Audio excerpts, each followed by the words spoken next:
poor single dad gave his couch to a shivering girl, not knowing she was a CEO's missing daughter. The wind howled down East Hawthorne Street like a beast let loose clawing at the aging shingles of the apartment building where Ethan Walker lived. Snow clung to the edges of windows and piled against doorsteps, casting the entire neighborhood in a cold, bluish silence. It was nearly midnight, and most of the town had long since shut its doors to the winter storm that was forecast to freeze the region solid by morning. Ethan adjusted the scarf around his neck as he stepped out of his truck, juggling a grocery bag and his worn leather toolbox.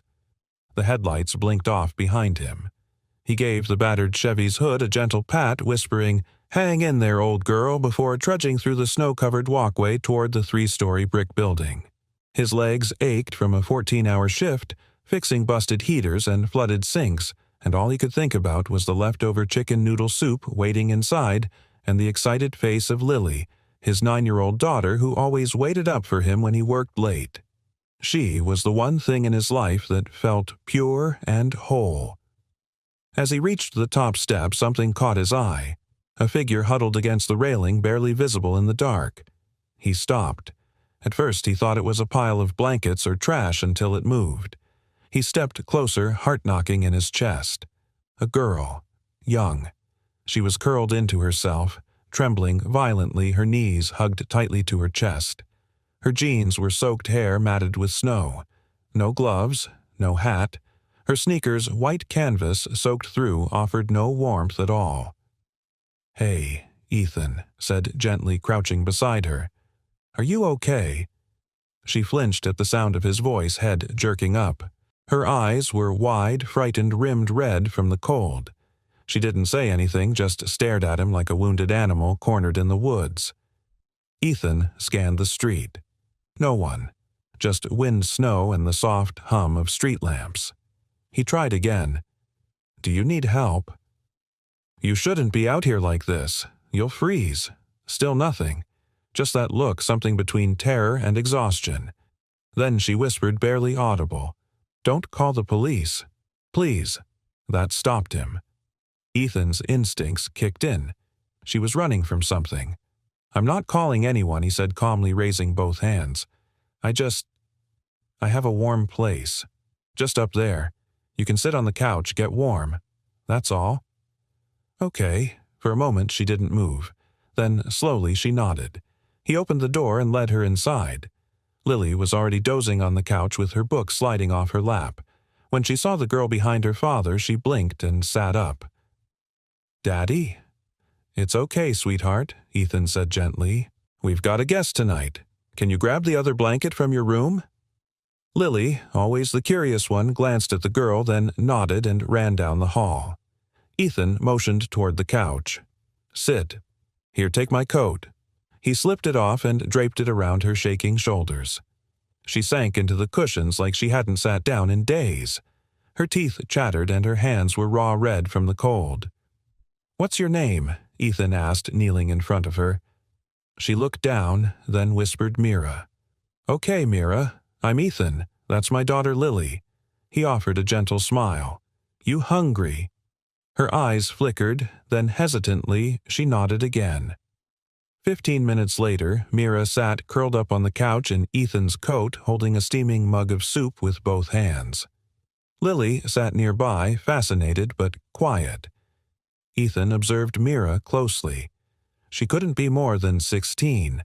Her face was pale, too pale. The bruise near her temple looked a few days old. Her knuckles were scraped. Something about the way she glanced at the window every few seconds made his stomach twist. "Did something happen to you, Mira?" he asked carefully. "Is someone looking for you?" Her shoulders tensed. "I just need a place to stay. Just for the night. Please." He wanted to press her, wanted to know what had left her out in the cold, half-frozen, terrified.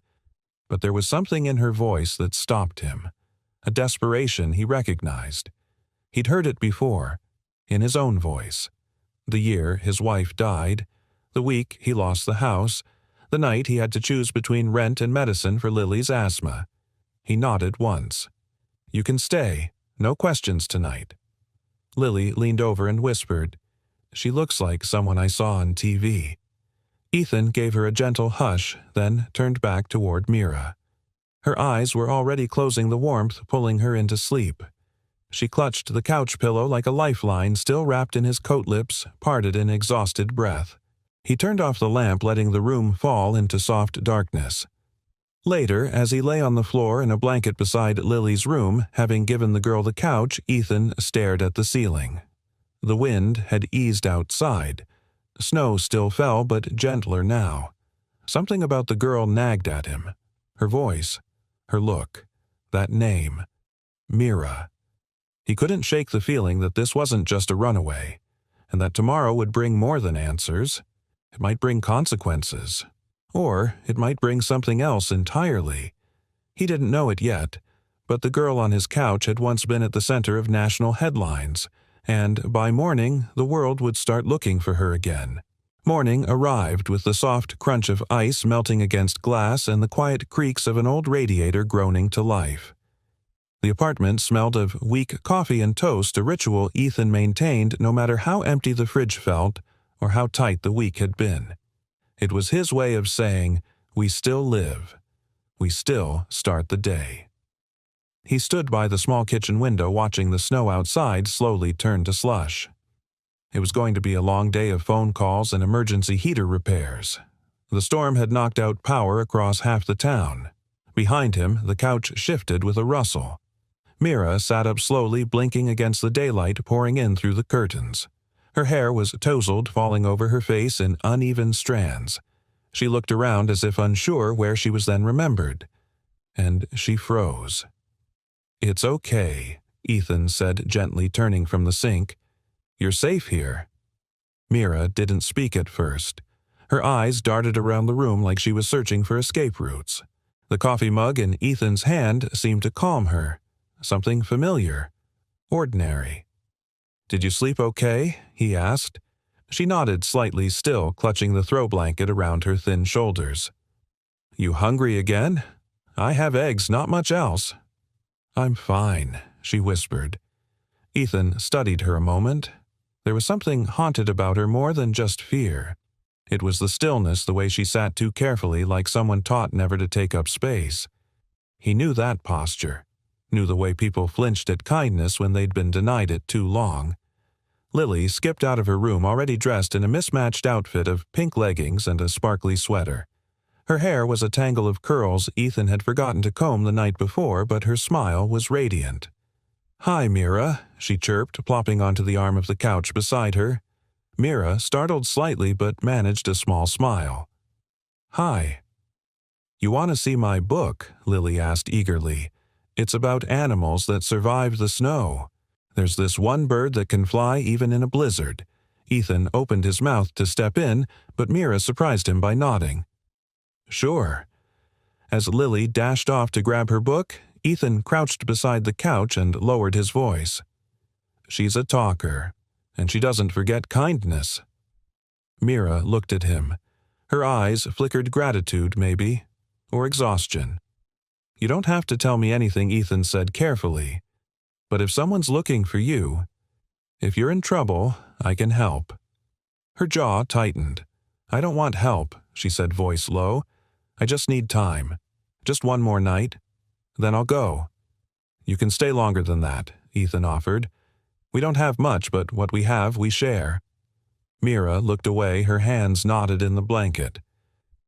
"Where are your parents?" "Mira." She flinched. "Don't ask me that." Ethan straightened slowly, sensing the invisible wall she had just thrown up between them. Not anger. Fear. Lily returned with her book and flopped down beside Mira, opening it excitedly.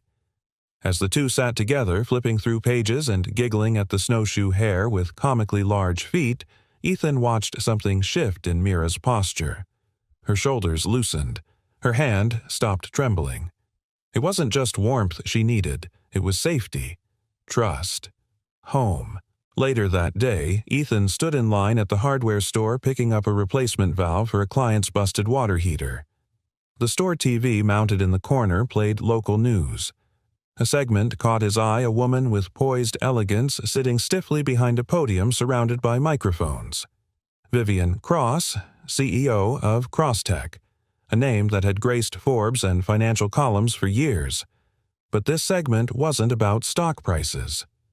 Ethan turned up the volume just a touch. 3 years since her daughter Amelia disappeared outside a music hall in Chicago. No credible leads have surfaced since, but Vivian Cross believes new information may be coming. The camera cut to a still image of a bright-eyed girl, long chestnut hair, dimpled smile.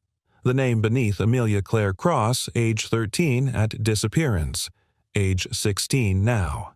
Ethan's stomach dropped. She looked just like Mira. He shook the thought away. No, it couldn't be.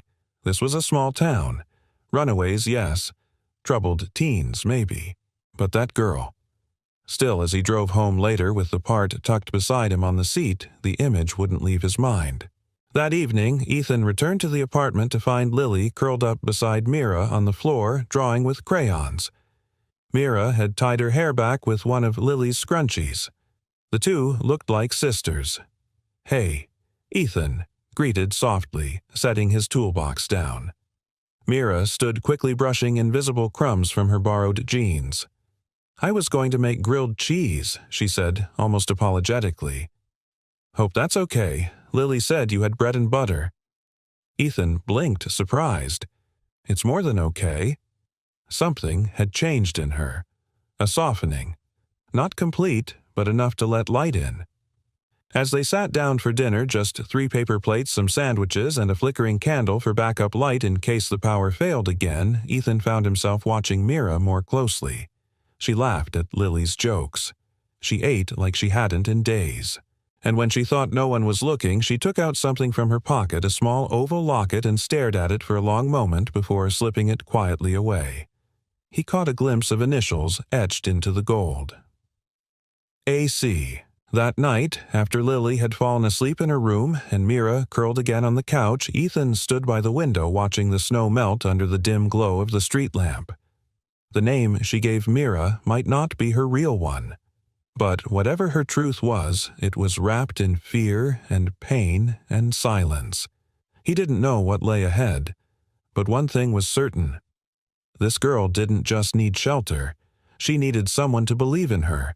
And for reasons he couldn't yet explain, Ethan Walker was willing to be that someone. The morning broke gray and windless. The kind of silence that follows a storm, uneasy, expectant. Ethan stirred awake on the living room floor, wrapped in an old quilt beside the couch. He sat up slowly, his back reminding him he wasn't as young as he used to be. The couch above him was empty, still indented from where Mira had slept. Panic gripped him for half a second. Then he heard soft movement in the kitchen. He stood and padded toward the sound. Mira stood at the sink barefoot, her frame slightly hunched in one of his old sweatshirts. She was quietly washing 2 mugs steam from the water fogging the nearby window. Her hair was still damp from a shower. She didn't hear him come in. "You don't have to do that," Ethan said softly. She jumped, nearly dropping a mug. "I'm sorry. I just thought I should help." "You already have," he replied. "Lily hasn't stopped smiling since you got here." A faint smile touched Mira's lips, then disappeared. She dried the mugs and placed them on the drying rack like someone who'd been taught to do it a very long time ago. Ethan poured a cup of coffee and motioned toward the small dining table. "Sit with me." She hesitated, then obeyed. The early light made her look paler than usual. Dark circles still haunted her eyes. As they sat across from each other in the quiet, Ethan tried again. "You sleep okay?" "I dreamed about water," she said absently. Eyes drifting. Freezing water, like I was falling into it. "You're safe now," he said gently. "No one's going to hurt you here." Mira looked up at him, and for a moment her mask slipped. Pain lived behind her eyes. Old pain. Deep. She opened her mouth to speak, but a knock at the door interrupted. It was Lily, back from her friend's apartment 2 doors down. She'd gone there early to trade stickers with another girl before school. "Daddy, can I watch cartoons before I get dressed?" Ethan nodded. "Just a few minutes." She darted into the living room and clicked on the dusty old TV. The local channel buzzed to life with its usual morning mix, weather, community events, school closings. Then the anchorwoman's voice shifted in tone. We begin this hour with a new development in the high-profile case of Amelia Claire Cross, the missing daughter of Crosstech CEO Vivian Cross. The girl, now 16, disappeared 3 years ago while attending a benefit concert in Chicago. Ethan turned toward the screen, his heart skipping a beat. A photo appeared. Amelia, age 13. Smiling eyes, bright hair, brushed to a shine. She looked untouched by the world. Ethan glanced sideways. Mira had frozen. The resemblance was no longer a question. It was certainty. The camera shifted to a press conference. Vivian Cross, elegant and composed, despite the weight of loss, stood behind a cluster of microphones. If anyone sees a girl they believe might be my daughter, please contact local authorities. Amelia has a birthmark behind her left ear and a small scar above her right eyebrow. She may not go by her real name. Mira stood up abruptly, knocking her chair backward. Ethan instinctively caught it before it hit the ground. Mira. I have to go, she whispered. I can't stay. Mira, wait. But she was already pacing toward the door. He stepped in front of it, not blocking, just grounding, calm.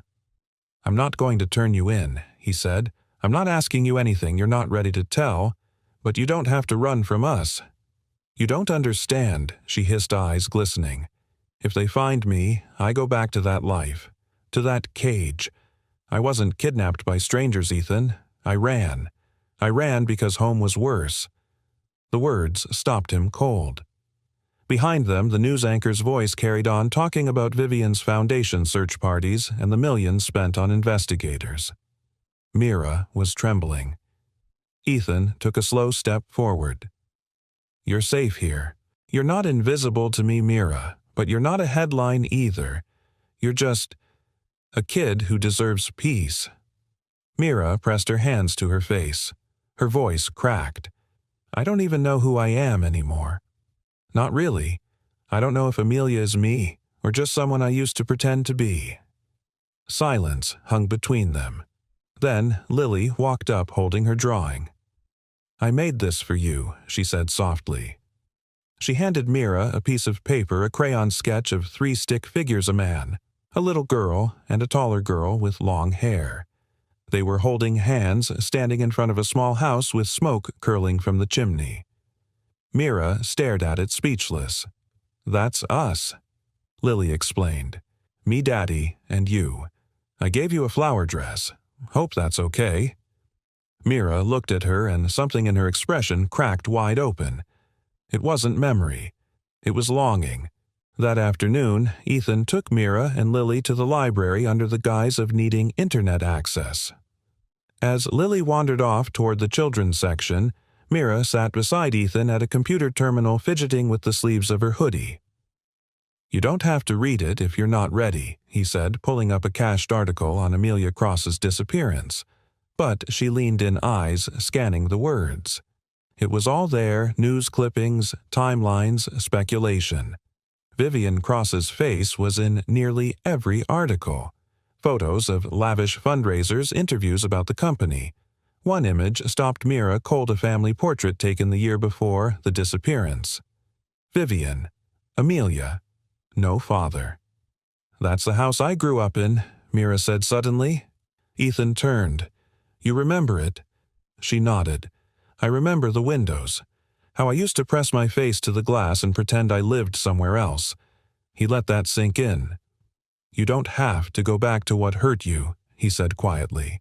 But you also don't have to carry it alone. Mira looked at him. Really looked.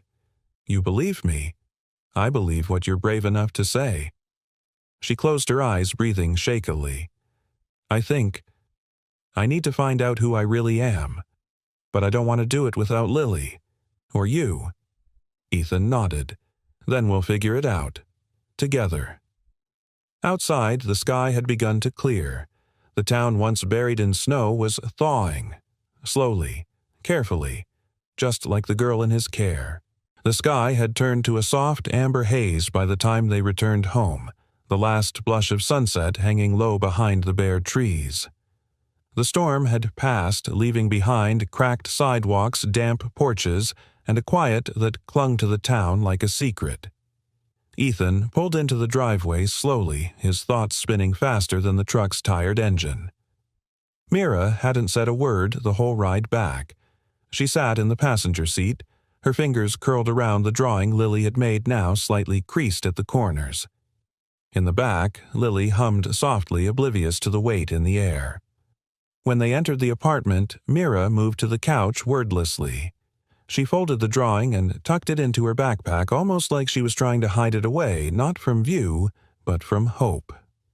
Ethan watched her for a moment, then made 2 mugs of cocoa, the real kind, not the watered-down packets.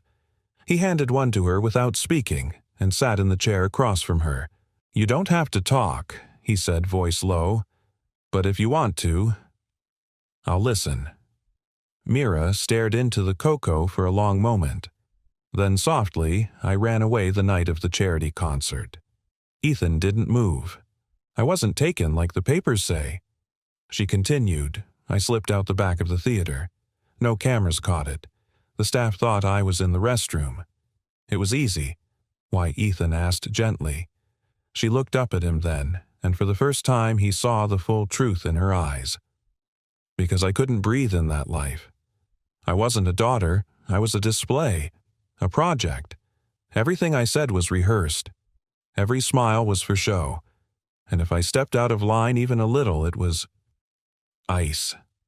That kind of silence you don't recover from." Ethan swallowed hard. Vivian Mira nodded. She wasn't cruel the way people think cruelty looks. She didn't hit. She didn't scream. But she made sure I knew I was a disappointment. Not polished enough. Not smart enough. Not cross enough. After my father died, it got worse. She set the mug down. Her hands trembled slightly.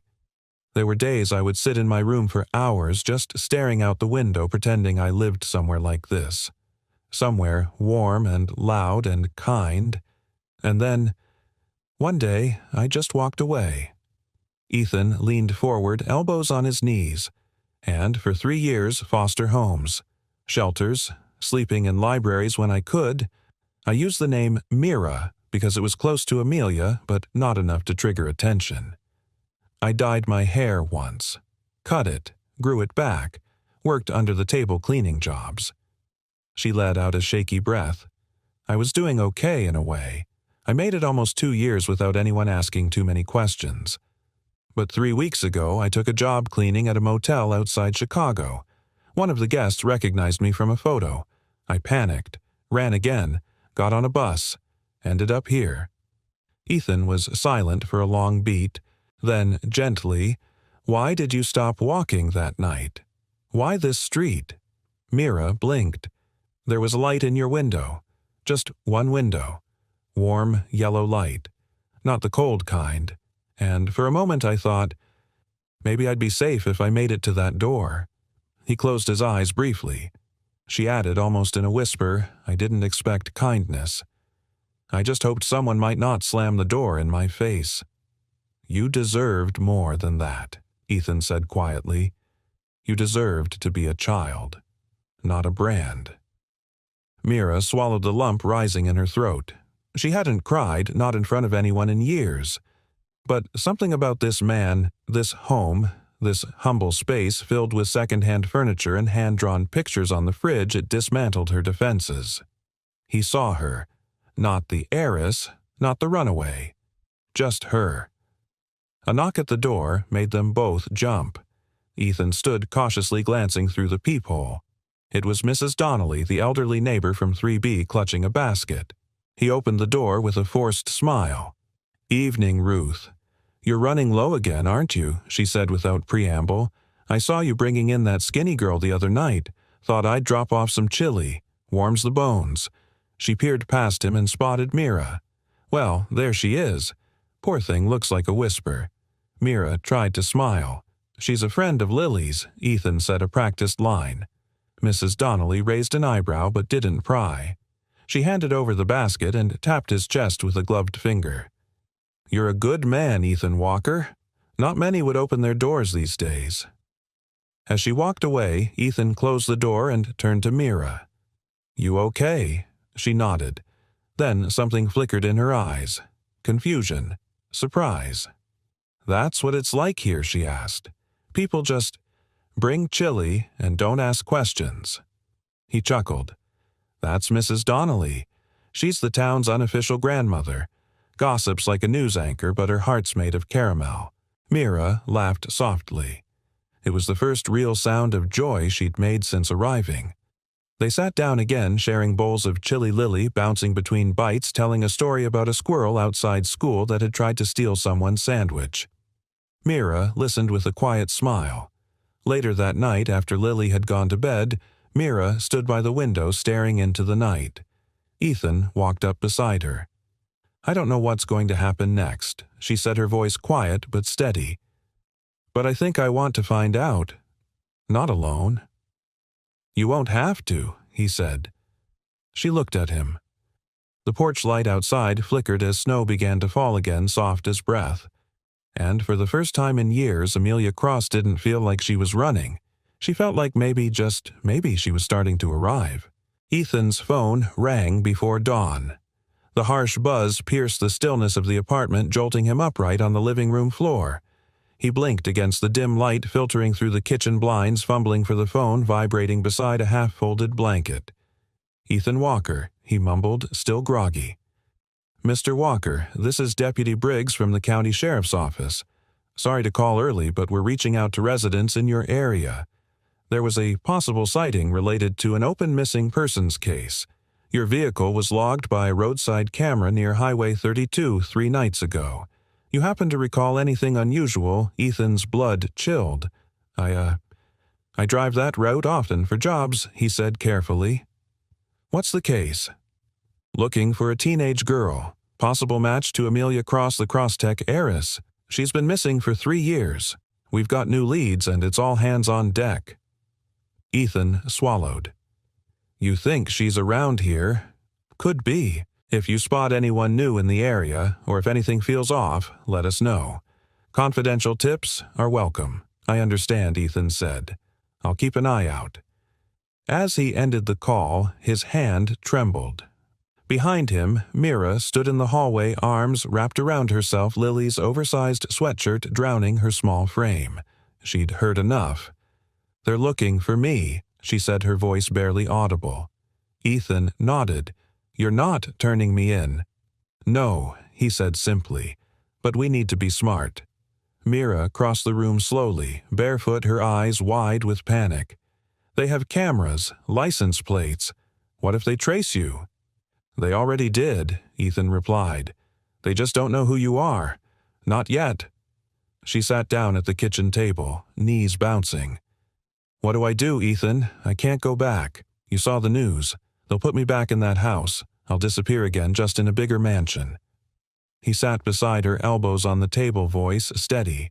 "You don't have to go back if you can prove you were in danger. That you left for a reason." "No one believes kids like me," she whispered. "They believe money. And my mother. She's too powerful. She'll put on the tears for the cameras and tell the world I was lost and scared. That she forgives me." She looked at him, then her eyes shining with rage and grief. "She won't say a word about the years she ignored me. Or the fact that I used to sleep in the hallway just to feel noticed." Ethan's heart clenched. Before he could speak, a knock rattled the door. They froze. Ethan walked to the door and checked the peephole. A uniform. Not police. Postal. He exhaled. "It's just the mail," he said, trying to smile. But Mira didn't move. She stayed seated, trembling slightly, staring into space.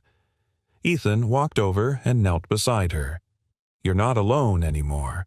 We'll take this one step at a time. But what if the next step is losing everything she asked? Then we take the one after that," he said gently. "Together." Later that afternoon, Ethan headed to a client's house, a busted water heater on the edge of town. He left Lily at school and Mira at the apartment with clear instructions not to open the door for anyone. She nodded, but said little, curling up with Lily's crayons and an old sketchbook. The heater job took longer than expected. Frozen pipes, rusted bolts. While crouching under the client's sink, his phone buzzed again. This time it was a voicemail from an unknown number. He stepped outside to listen. "Mr. Walker, my name is Daniel Marks. I'm an independent journalist. I received an anonymous tip that Amelia Cross might be hiding in your town. The lead came through a forum that tracks runaways and false news narratives. I don't want to stir up trouble, but if you know anything, please call me back. I believe her story needs to be heard truthfully." Ethan stared at the phone. The world wasn't just looking for Mira. They were hunting her with motives of their own. Not all of them pure. Back at the apartment, Mira flipped through the news channels on mute. Each station rehashed the same talking points. Vivian Cross's emotional plea, grainy photos from years ago, blurred clips of potential Amelia sightings that looked nothing like her.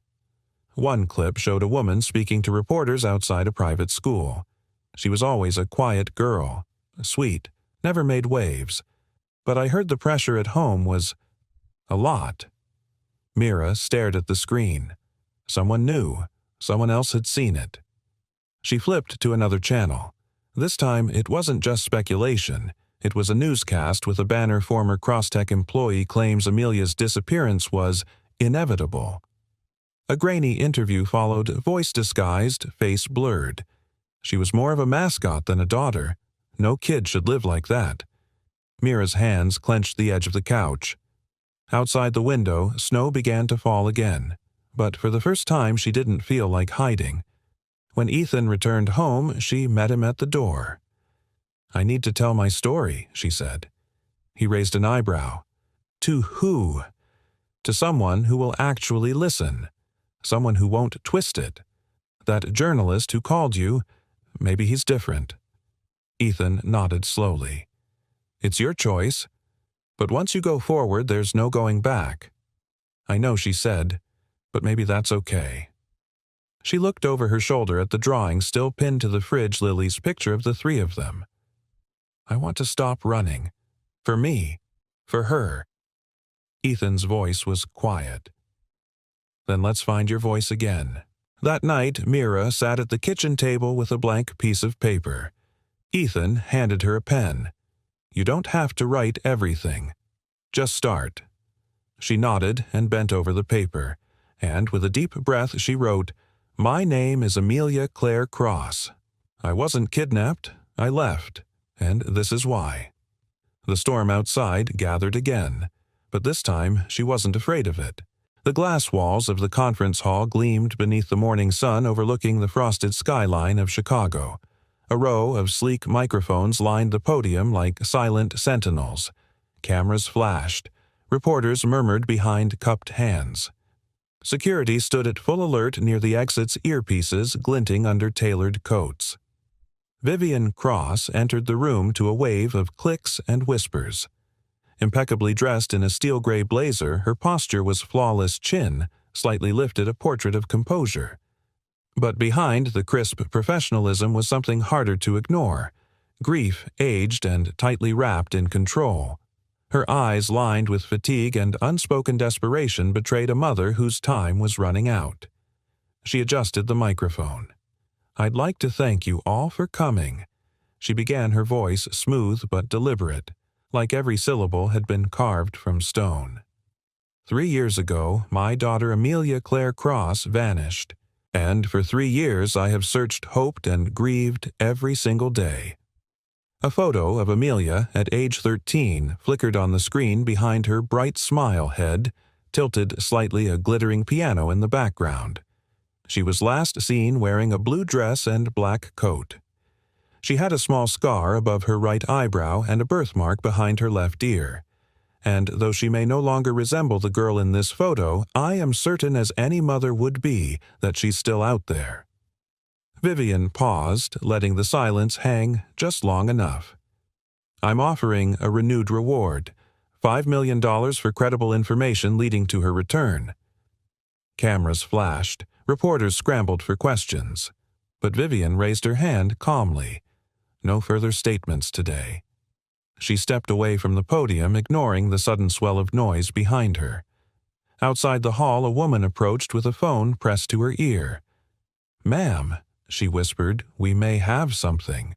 A tip came in through an anonymous channel. "Small town, north of here. Preliminary details. Might be credible."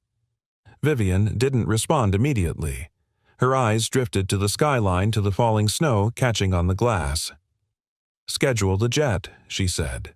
"I want to see it myself." Back in the apartment, Mira sat on the floor surrounded by torn notebook pages and doodles Lily had made to help with inspiration. The little girl knelt beside her, determinedly coloring a rainbow over Mira's name in block letters. "Do you think your mom will cry when she sees you?" Lily asked innocently. Mira hesitated. "I don't know." "She should," Lily said firmly. "If she loves you." Mira didn't respond. Her fingers ran along the spine of a worn photo album Ethan had left nearby Lily's baby pictures' birthdays school projects. Love was woven into the pages of that album in ways her own family had never understood. There were no nannies here, no private tutors, or staged holiday cards, just messy faces, crayon confessions, and real raw life. Ethan walked in coat dusted with snow. He caught the look on Mira's face and sat beside her. "Something on your mind." She looked up. "Do you think she'll actually come?" "My mom. If she thinks she's found you," he said, "she'll come. But the real question is, are you ready to face her?" Mira sat back. "Part of me wants to run again, but another part, I want her to see me now, not the version she crafted. Me." Ethan nodded. "Then maybe it's time you tell your story before someone else tells it for you." That evening, Mira agreed to meet with the journalist Ethan had spoken to Daniel Marks. They arranged a discreet visit at a neutral spot, the town's closed library, after hours, courtesy of Ethan's old friend who kept the keys. Daniel was in his late 40s, weathered by years of chasing truths people wanted buried. He carried a small recorder and a kind smile.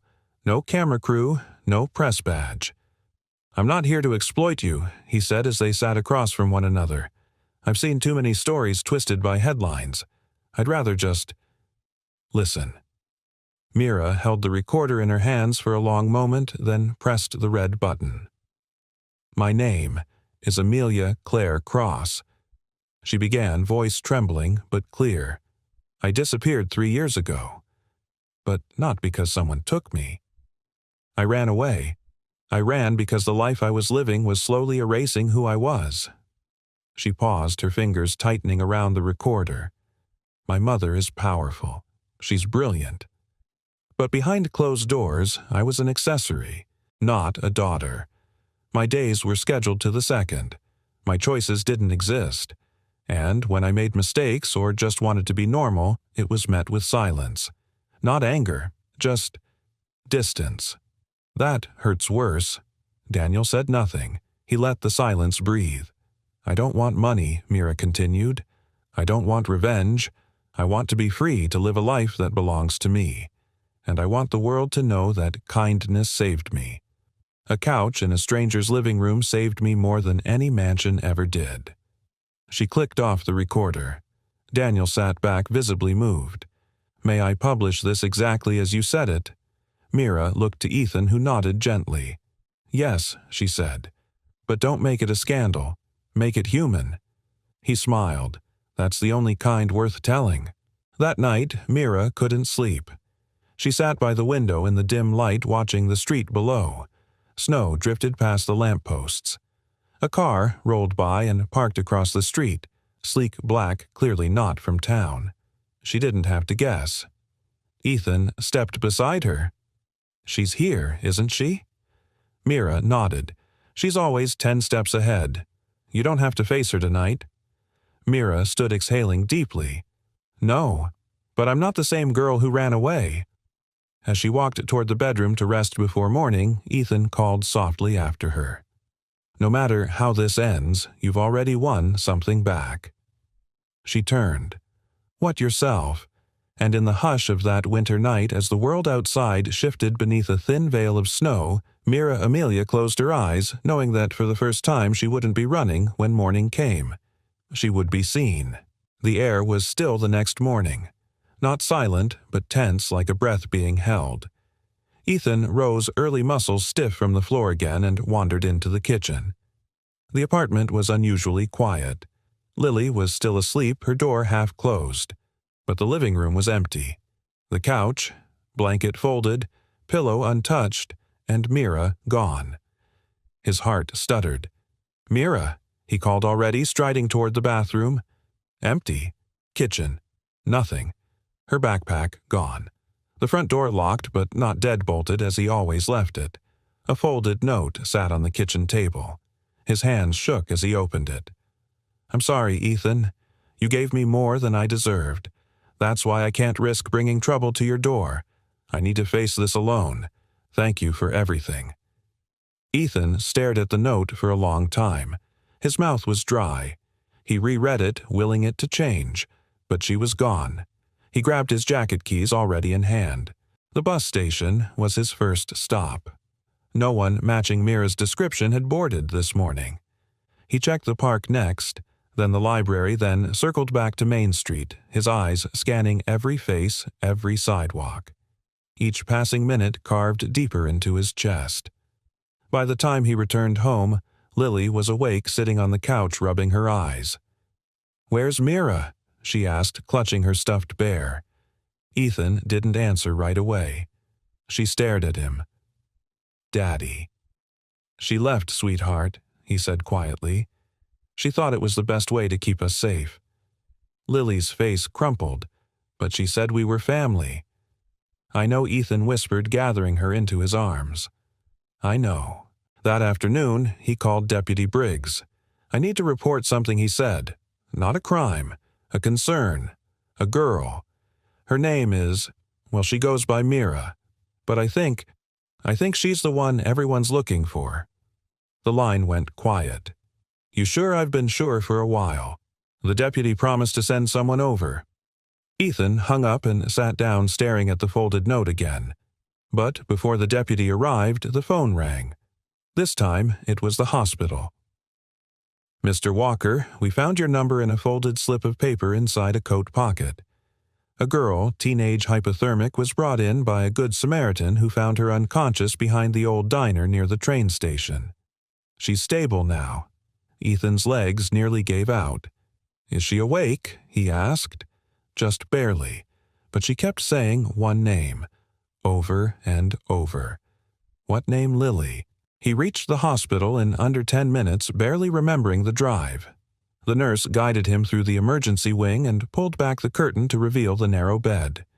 Mira lay there, face paled IV in her arm, oxygen gently hissing beside her. Her lips were cracked, eyes closed, but her hand twitched when he said her name. "Mira." "I'm here." Her eyes fluttered open slowly. "Ethan." "Don't ever do that again," he said, his voice breaking. "You don't run from family. Not anymore." "I was scared," she whispered. "I know. But don't go alone. Not anymore." A nurse stepped in, clipboard in hand. "There's someone here to see her," she said. "A woman." Ethan turned slowly. Vivian Cross stood in the hallway, immaculate as always. But this time the expression on her face wasn't one of poise. It was something Ethan hadn't expected. It was heartbreak. The nurse gestured her forward. Vivian stepped into the room, her heels silent against the tile. Mira's breath caught. Her fingers tightened around the blanket. "Hi, Amelia," Vivian said, voice barely above a whisper. Mira didn't respond. Vivian looked at Ethan. "You're the man who sheltered her." "I'm the man who saw her," he replied. Vivian nodded as if she deserved that. "I've searched for you every day," she said to her daughter. "No," Mira rasped. "You searched for the version of me you lost. Not me." Vivian looked stricken, but she didn't argue. "I didn't know how to love you right," she said. "I controlled everything because I thought that would keep you safe. But I see now." It kept you caged. A pause. Then, softly, I'm sorry. Tears slipped silently down Mira's cheeks. I don't want to go back, she said. You don't have to, Vivian replied, voice cracking. I don't deserve to make that demand. But I want to start again. I'll go slow. I'll earn your trust this time. Ethan took a step back, letting the moment belong to them. But Mira's eyes found him. I don't want to lose them either, she whispered. Vivian looked at Ethan, then back at her daughter.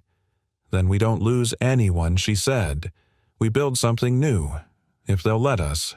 Outside the hospital, snow began to fall again. But this time it wasn't heavy or sharp.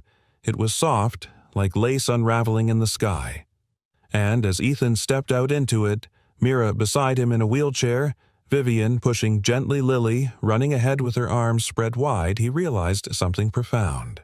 Kindness didn't always prevent storms, but it could guide someone home. The hospital room was filled with winter light. Soft golden beams slipped through the half-drawn blinds, spilling warmth across Mira's pale face. The room smelled faintly of antiseptic and warm linen.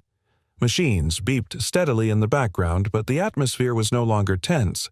It was tender, suspended in a moment that felt like the calm after a long, merciless storm. Vivian Cross sat by the window, not in a power suit, not behind a podium, but in a soft navy cardigan, her hair pulled back loosely. Her phone, usually an extension of her hand, remained untouched on the windowsill. Mira Amelia sat upright in bed, propped by pillows, a light hospital blanket pulled to her waist. Her fingers absently traced the stitching on the hem as if anchoring herself in the moment. Ethan stood beside her with Lily nestled at his side, holding a small get-well card she'd drawn with hearts and stick figures. The silence in the room wasn't uncomfortable. It was thick with meaning. 3 lives stitched together by chance, now trying to figure out if they could become something more. Vivian finally broke the silence. The doctors say you can be discharged tomorrow. Mira nodded slowly but didn't speak. Vivian swallowed. They said you were severely hypothermic when they found you. If that man hadn't stopped... Mira interrupted gently. I left, so I wouldn't bring danger to Ethan and Lily. Ethan's voice was quiet. You are never the danger. What's chasing you might be but you. You're a kid with a good heart. Mira's eyes glistened. I didn't know how to let people protect me, she admitted. I thought strength meant staying silent. Running. Vivian's voice cracked. That's my fault.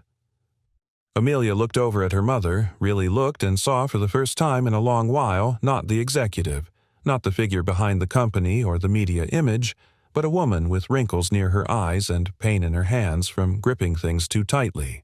You were raised to be strong, Amelia said. But I wasn't. I was just trying to be seen.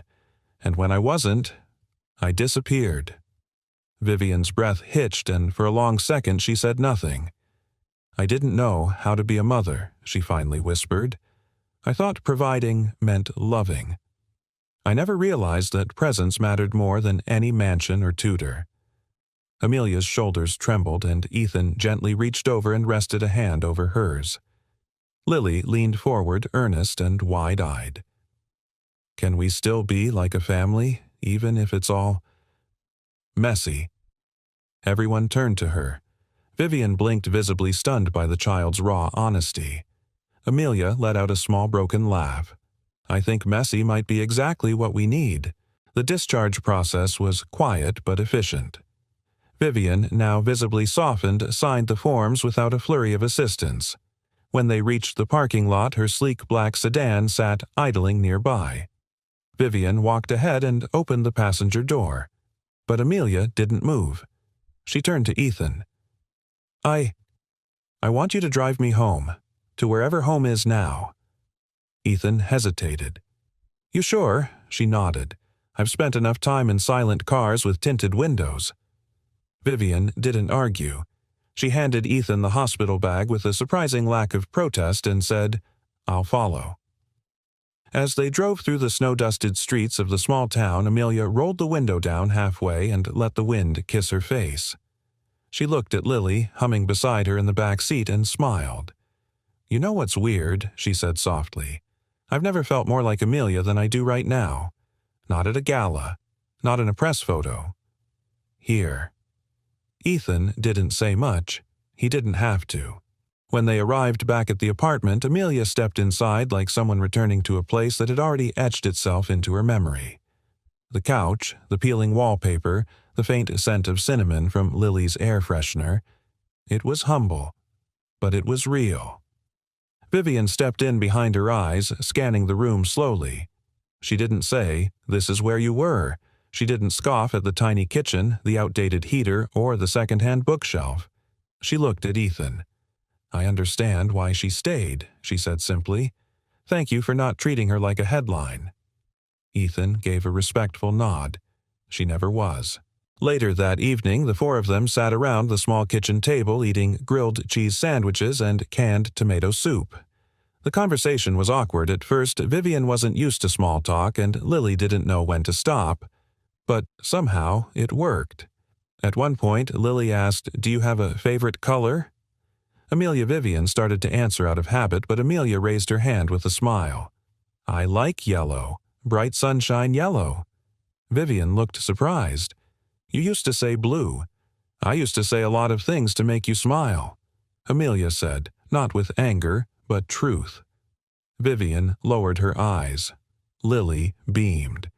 "Yellow is my favorite, too." They high-fived, and the room softened. As the night settled in, Vivian prepared to leave.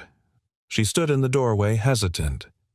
"I'm staying at the inn across the street," she said to Amelia.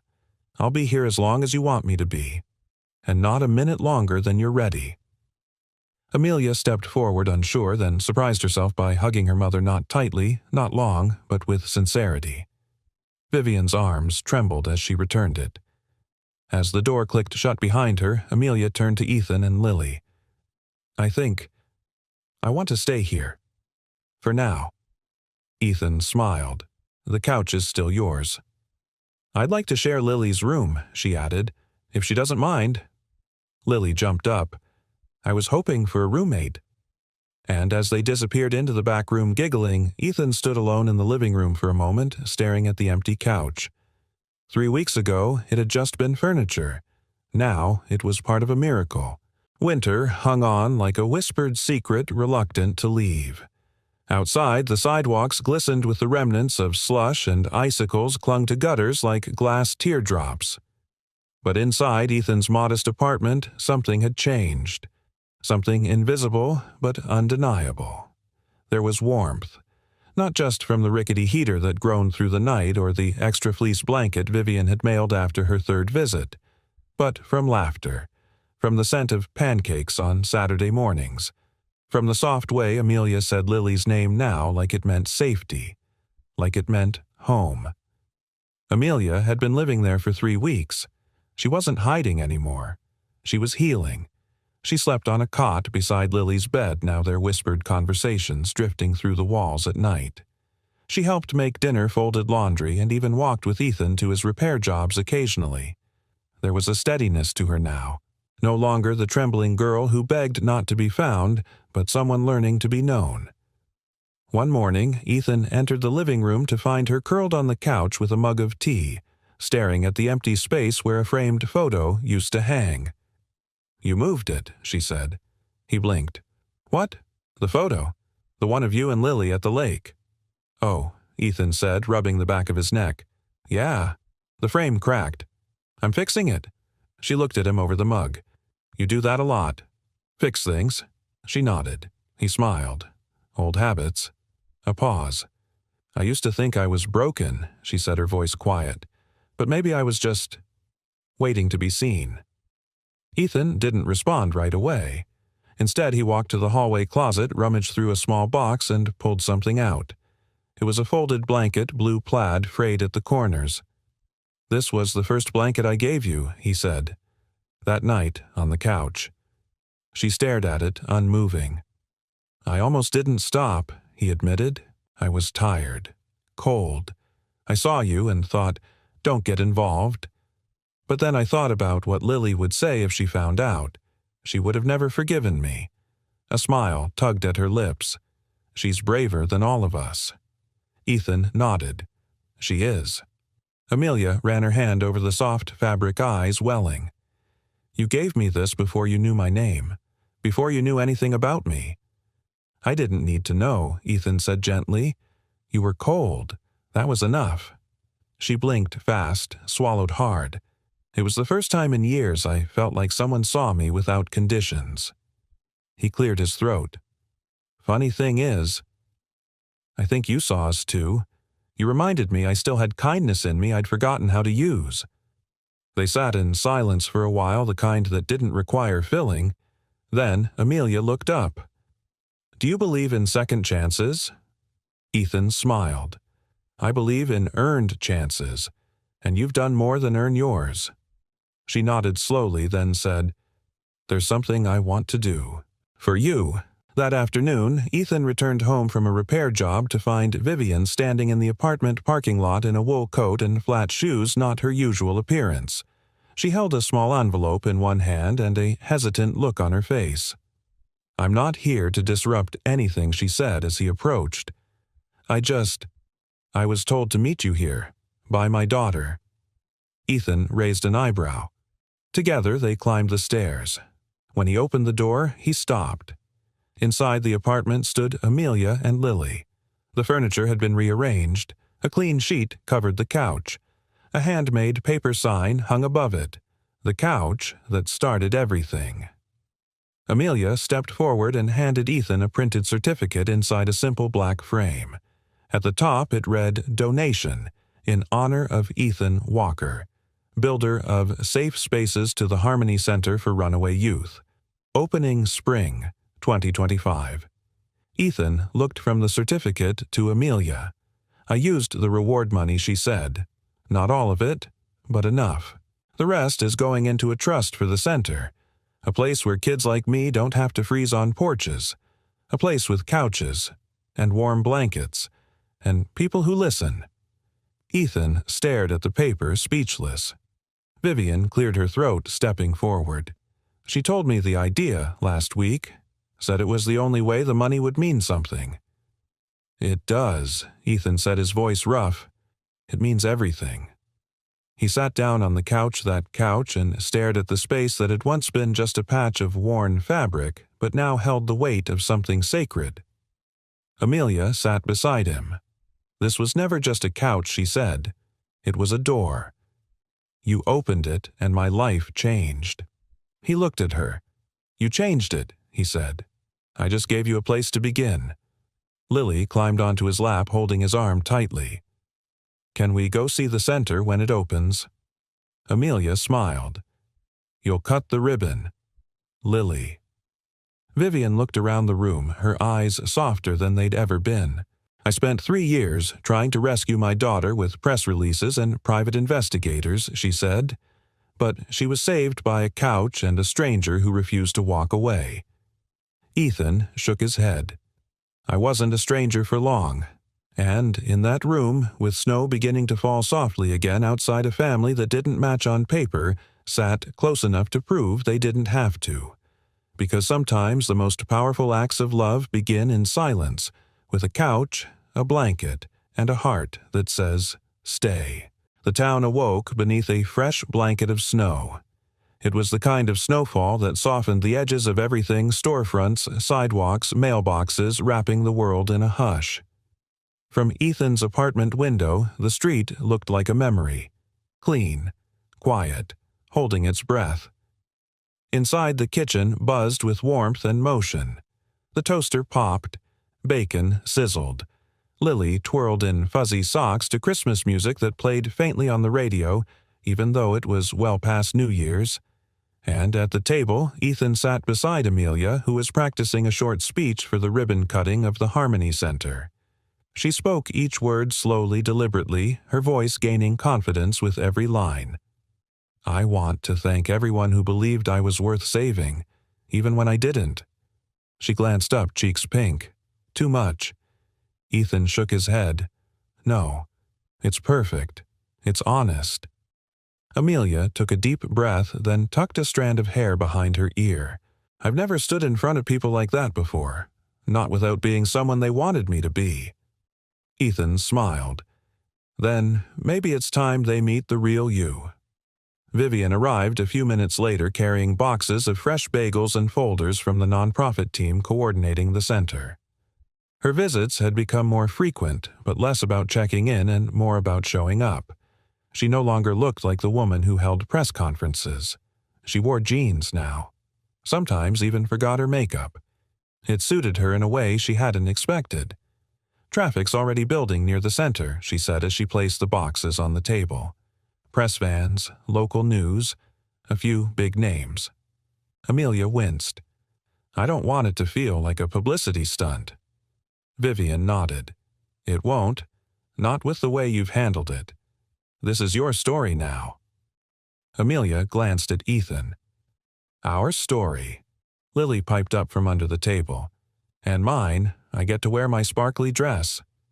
Vivian laughed softly. You do, sweetheart, and you'll outshine everyone. By noon, the four of them stood before the modest brick building on the far edge of town. It was simple, no frills, yet beautiful in its purpose. A new coat of paint, wide windows, a wooden sign above the double doors. The Harmony Center, a place to be found. A small crowd had gathered local leaders, reporters, a few of Ethan's old clients, and a group of teens from neighboring towns. The mayor gave a brief introduction applauding the project for changing the way we define rescue. Then she handed the microphone to Amelia. She stepped forward, the winter air nipping her cheeks, and glanced once at the folded speech in her pocket. Then she put it away. She looked up at the crowd, her voice clear. My name is Amelia Claire Cross. I disappeared 3 years ago, but not in the way the world believed. A quiet ripple passed through the crowd. I wasn't taken. I ran. I ran because I felt invisible in my own home, because I was tired of being perfect for cameras and empty in real life. I thought freedom meant escaping. But I was wrong. She paused. Freedom found me on a snow-covered street when a man I didn't know opened his door and gave me the only couch he had. She looked toward Ethan and Lily standing together near the ribbon, their eyes glistening. That act of kindness saved my life.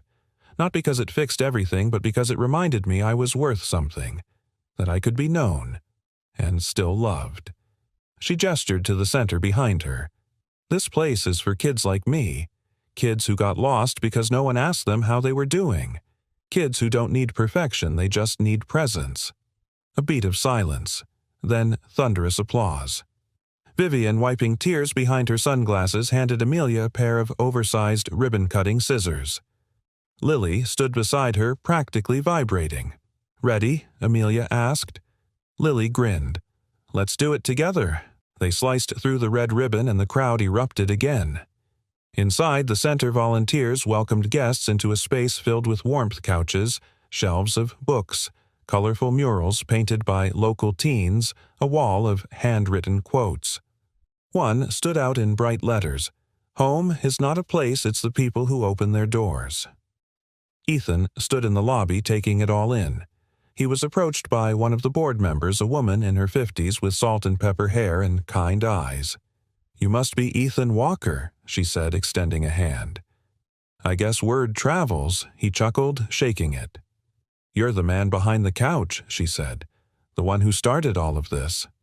He looked around at the laughter, the warmth, the teens exploring rooms named things like Brave and Restore.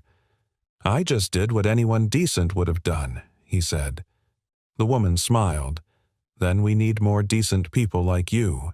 That night, after the guests had gone and the cameras stopped flashing, Ethan, Amelia, Lily, and Vivian returned to the apartment. It felt smaller now, but not in a bad way. More like the way a favorite sweater fits tighter after you've grown, but you can't bear to let it go. They sat on the couch, all four of them, squeezed together with paper plates of leftover cookies and mugs of cocoa. Lily leaned against Ethan's chest. That place we opened. Do you think people will find family there? Amelia smiled softly. I think they already have. Vivian looked over. You ready to move forward, Amelia? With everything therapy school may be visiting Chicago again. Amelia took a long sip of cocoa, then leaned her head on Ethan's shoulder. I'm ready for anything she said, as long as I don't have to do it alone. Ethan wrapped an arm around her. You never will. Outside, snow fell again, slow, soft, and quiet. Not a storm, not an ending, but a beginning. Spring crept into town on the heels of a soft April rain, coaxing tulips from the frozen earth and washing the grime from rooftops and sidewalks. The harshness of winter had melted away not just in the weather, but in the people who had weathered it together. Inside Ethan's apartment, light poured through the open windows. The once dim space now buzzed with warmth and subtle color.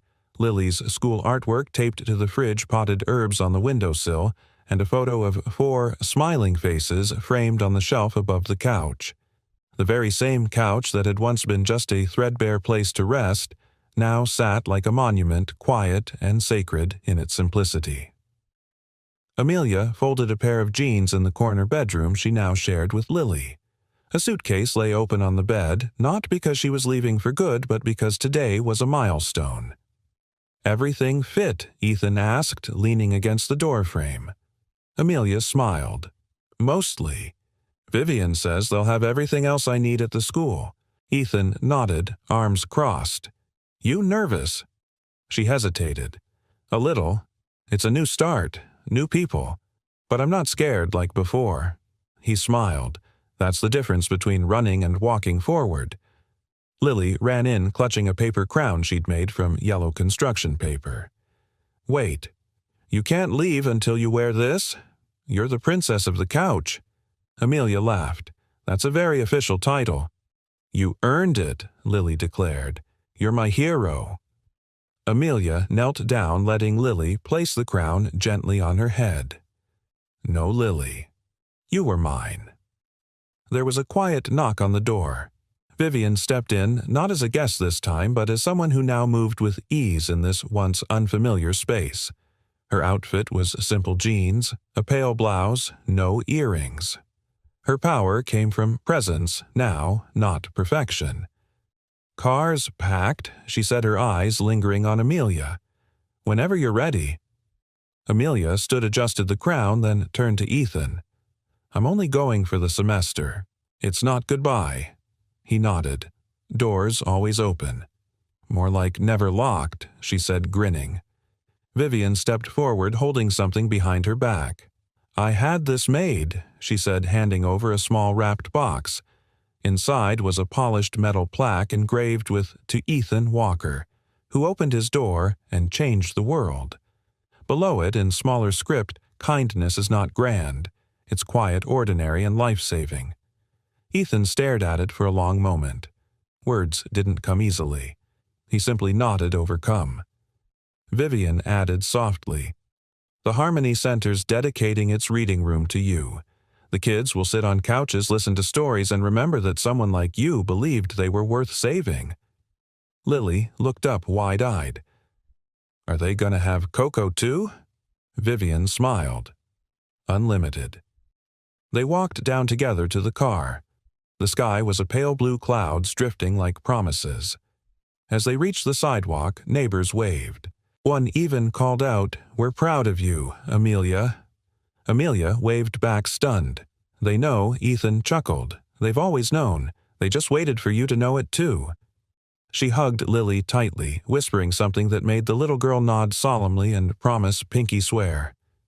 Then she turned to Ethan. Their hug was quieter, longer, no words. Just trust passed between arms. Take care of yourself, sunshine, he whispered. You too, she said. And thank you for seeing me. She climbed into the car. Vivian gave Ethan a final nod, one that carried gratitude and something like friendship, and they drove away. But this time Amelia didn't look back out of fear. She looked forward with hope. Weeks passed. Letters came. Then video calls. Then packages. Ethan's life remained simple, fixing heaters, replacing faucets, coaching Lily's soccer team. But the simplicity now had depth. One Saturday, Lily stood on stage at the school's spring showcase. The auditorium buzzed with applause as students recited poems and stories they had written. When it was Lily's turn, she stepped to the microphone in her sparkly dress and yellow crown. My story is called The Couch That Found a Girl. Ethan sat straighter in his chair. She began. Once there was a couch. It was old and squeaky and didn't match anything. But one day a girl sat on it who had nowhere else to go. The couch didn't care. It gave her a place to rest. And then it gave her a family. The audience went silent. The girl thought she was lost, but the couch didn't see lost things. It only saw someone worth keeping. And that's how we became a family, not by matching, but by choosing. Tears welled in Ethan's eyes. When Lily finished, she looked directly at him and smiled. Later that night, as they returned home, Lily climbed onto the couch and curled up under a soft blue plaid blanket. Ethan sat beside her holding a cup of cocoa in one hand and the plaque in the other. The apartment was quiet. Outside, a breeze carried the scent of earth and distant blossoms. Dad Lily whispered, "Yeah, do you think couches remember people?" He looked down at her, tucking the blanket under her chin. "I think the good ones do." She smiled, eyes drifting closed, and Ethan leaned back, letting the silence hold him not empty but full, of memories, of second chances, of the family he never saw coming. Sometimes the miracle isn't in the thunder or the lightning. Single dad stayed to help a sick woman at the bus stop. She whispered, "Tell no one. I'm the CEO." The wind howled down the empty street like it had something to say. Jack Miller adjusted the fraying scarf around his neck and pulled his daughter's hood up higher over her tiny ears. Sophie, only 9, leaned into him half asleep, her fingers wrapped around his calloused hand as they stood under the flickering bus stop light. "Is the bus really coming, Dad?" She mumbled, her breath fogging the cold air. "Yeah, sweetheart. Might be late, but it's coming." Jack gave her hand a gentle squeeze, hoping she couldn't hear the doubt in his voice. The night had dropped into the kind of cold that bit through denim and sank into bone. The city buses were unreliable at this hour, especially near the industrial edge of town. It was nearly midnight. Jack had just finished a double shift fixing warehouse conveyor belts. His boots were soaked through from the snowmelt inside the factory, and his body screamed for rest. But Sophie had insisted on coming to pick him up tonight. It was her way of getting more time with him, and he couldn't say no to her quiet eyes. Then, from the far end of the bench came a sound. A cough. Weak. Then another. Jack turned, barely catching sight of a figure hunched over at the other end of the bus shelter, someone he hadn't noticed before.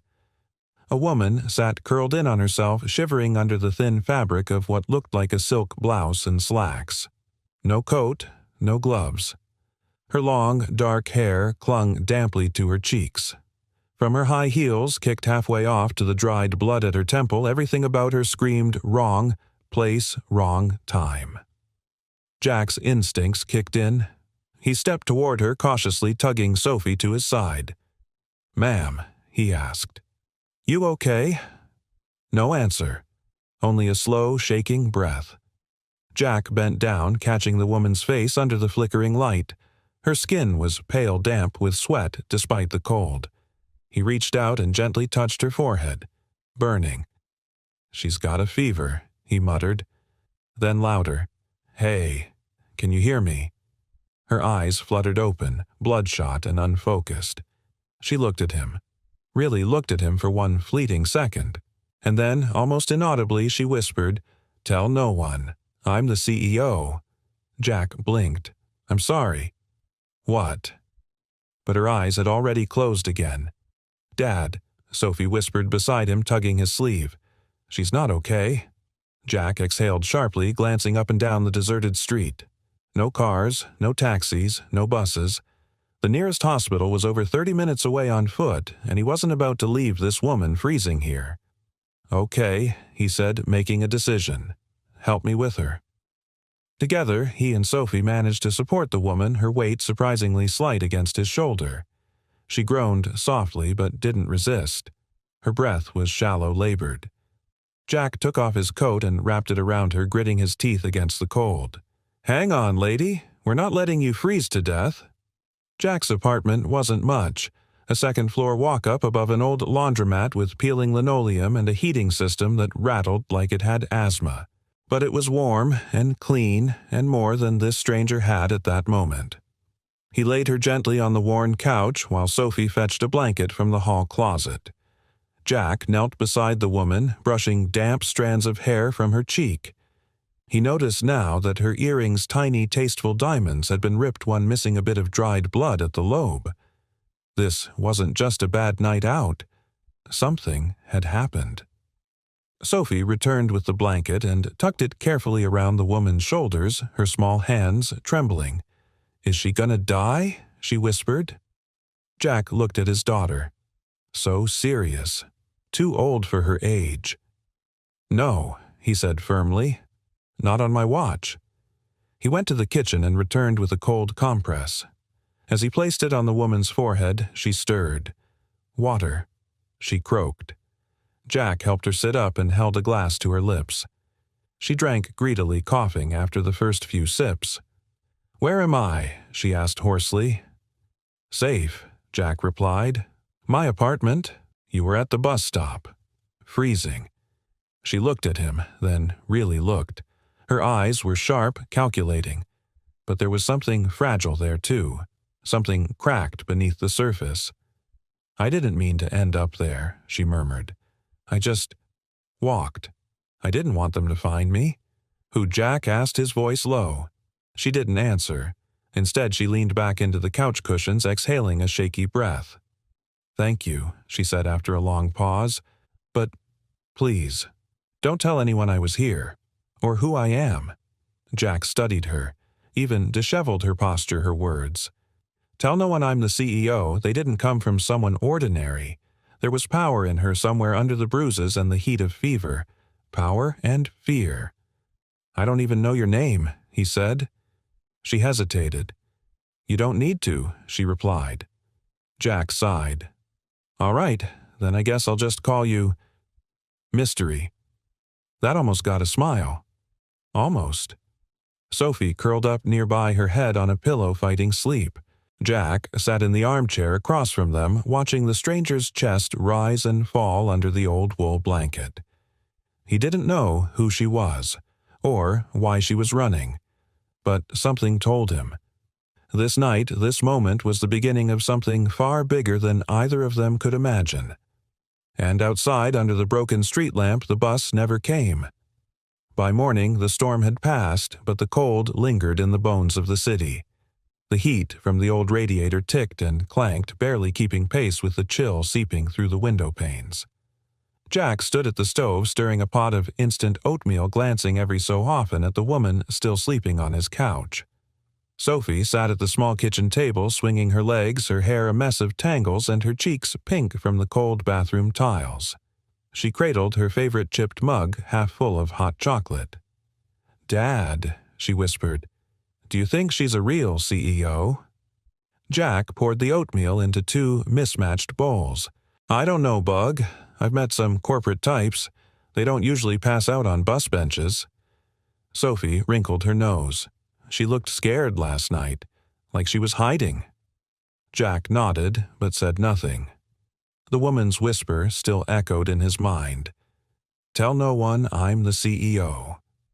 The plea in her voice hadn't sounded like pride, it had sounded like desperation. He walked over and gently knelt beside her. She looked more peaceful in daylight, though her skin still held a faint flush. Her hair framed her face like she'd once paid good money for it, but now it was matted strands stuck to her forehead with sweat. As if sensing him, her eyelids fluttered open. "Good morning," Jack said quietly. She sat up fast, blinking at her surroundings. Her breath caught as her gaze darted from the mismatched furniture to the unfamiliar ceiling. "Where you're safe," he said quickly, hands raised in reassurance.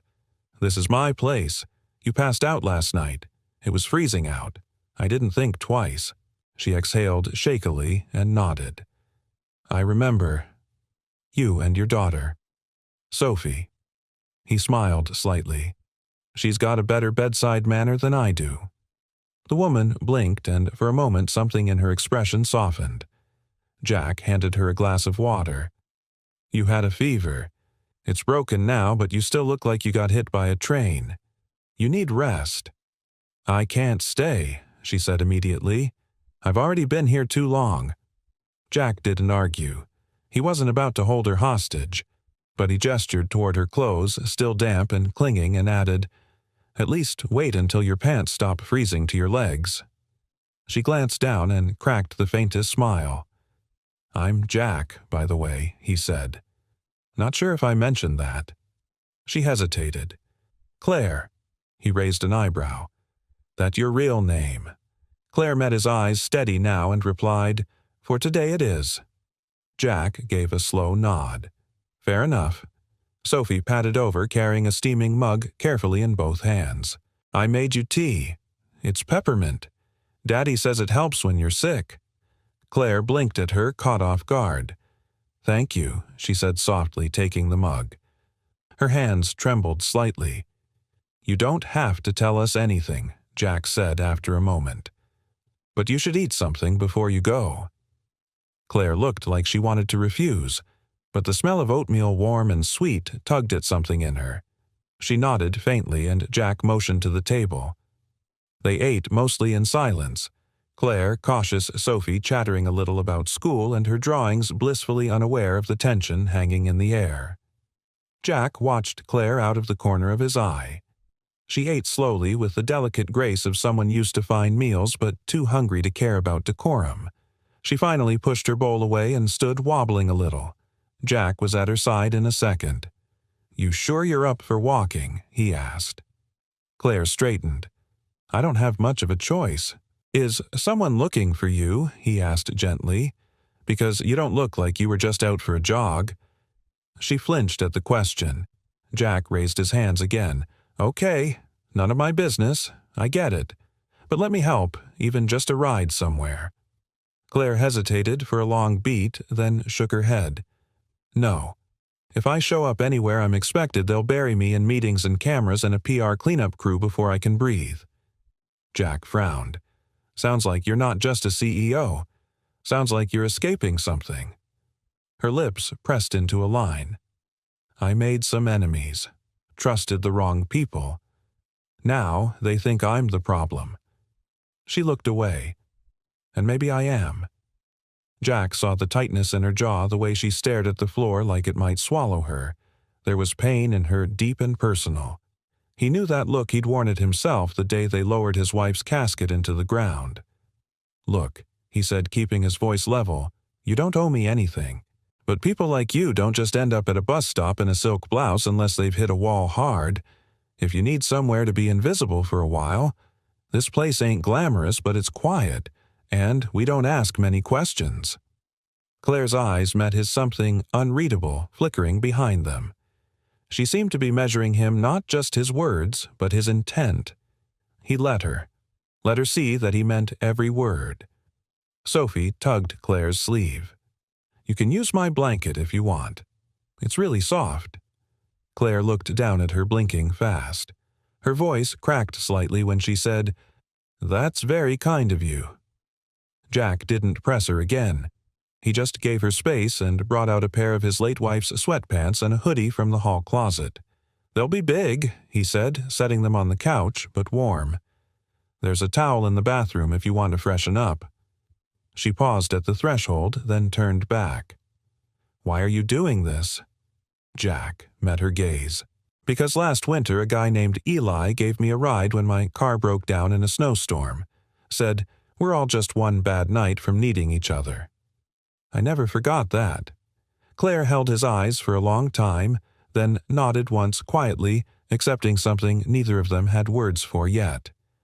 And as the bathroom door clicked shut behind her, Jack leaned against the kitchen counter, exhaled deeply, and muttered under his breath, Just one bad night. He had no idea how true those words were about to become. It was nearly noon by the time Claire stepped out of the bathroom wearing Jack's oversized hoodie and sweatpants. Her damp hair was combed back and she looked marginally less ghostly, though her eyes still held a wariness that didn't match the softness of the clothes she wore.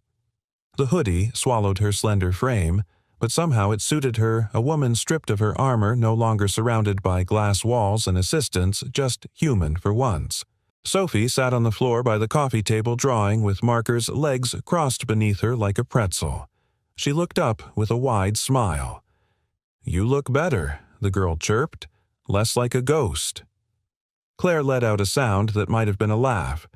"I'll take that as a compliment." "It is," Sophie assured her, turning back to her drawing.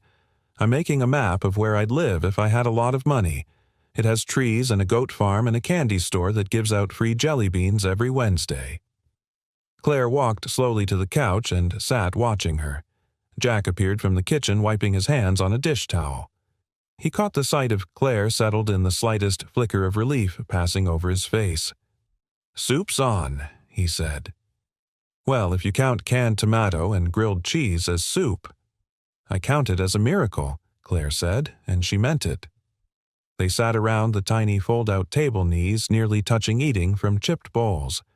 Claire ate slowly again, and Jack didn't push her to talk, though the questions clawed at him. It was Sophie who broke the silence.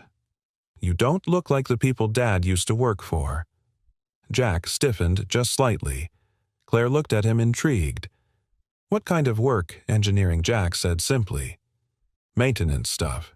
Industrial systems. Did 15 years in a plant that made parts for shipping lines."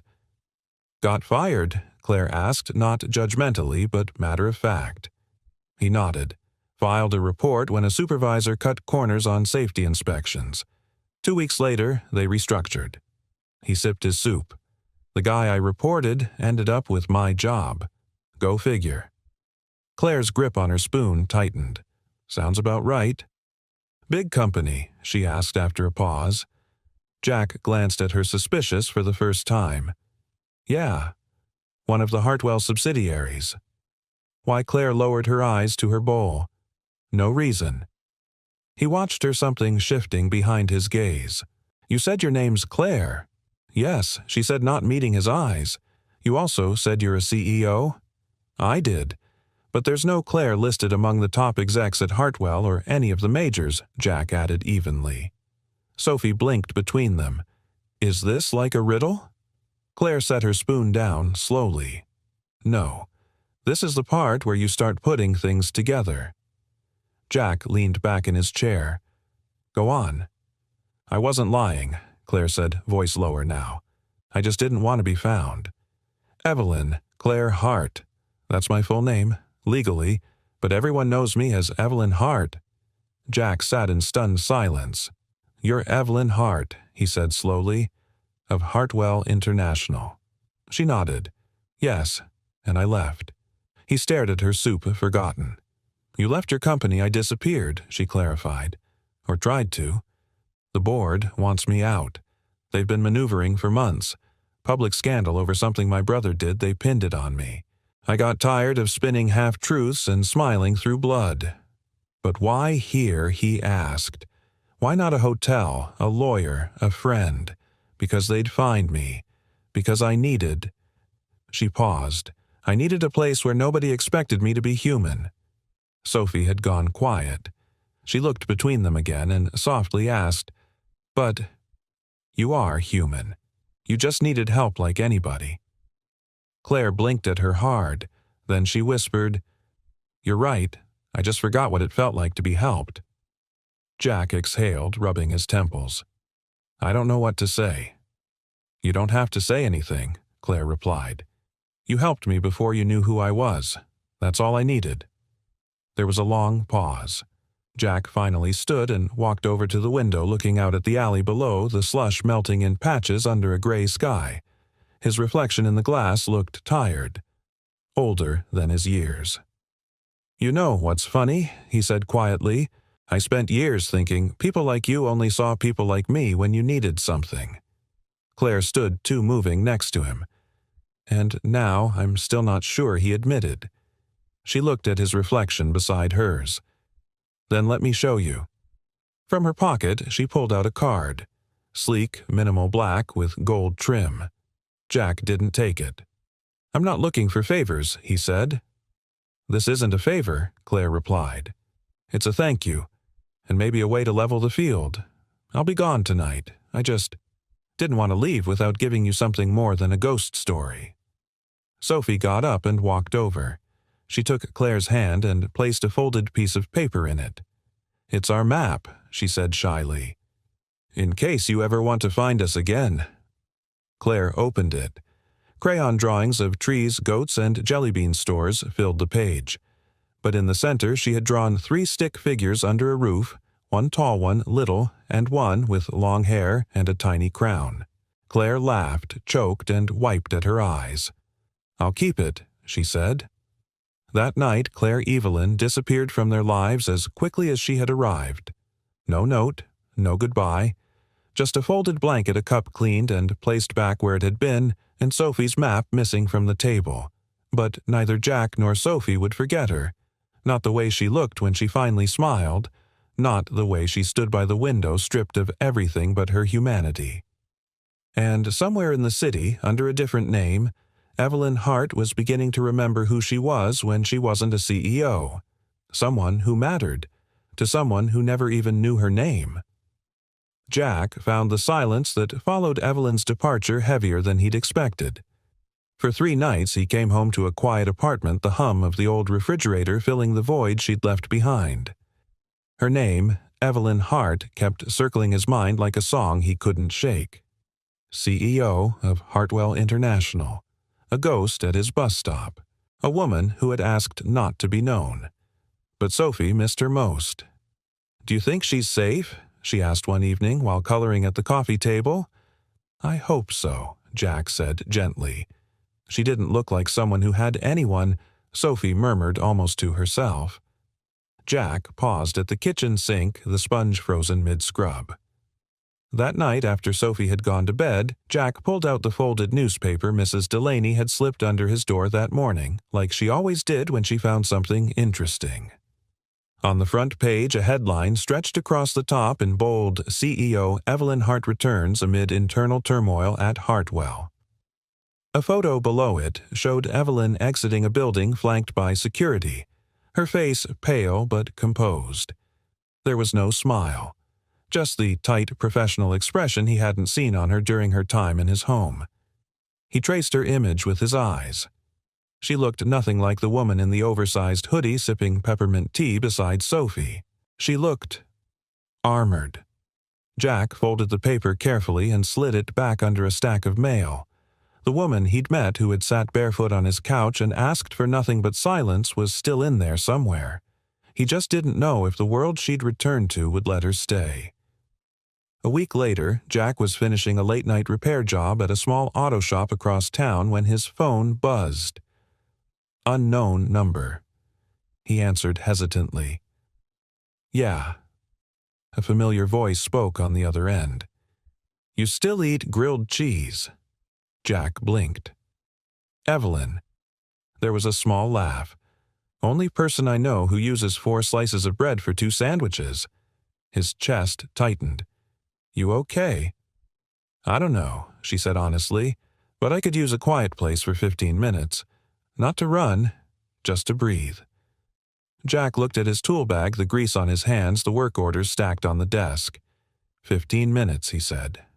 "I'll meet you halfway." They met at a closed-down diner on the edge of downtown. The neon sign still flickered open, out of habit though the windows were dark.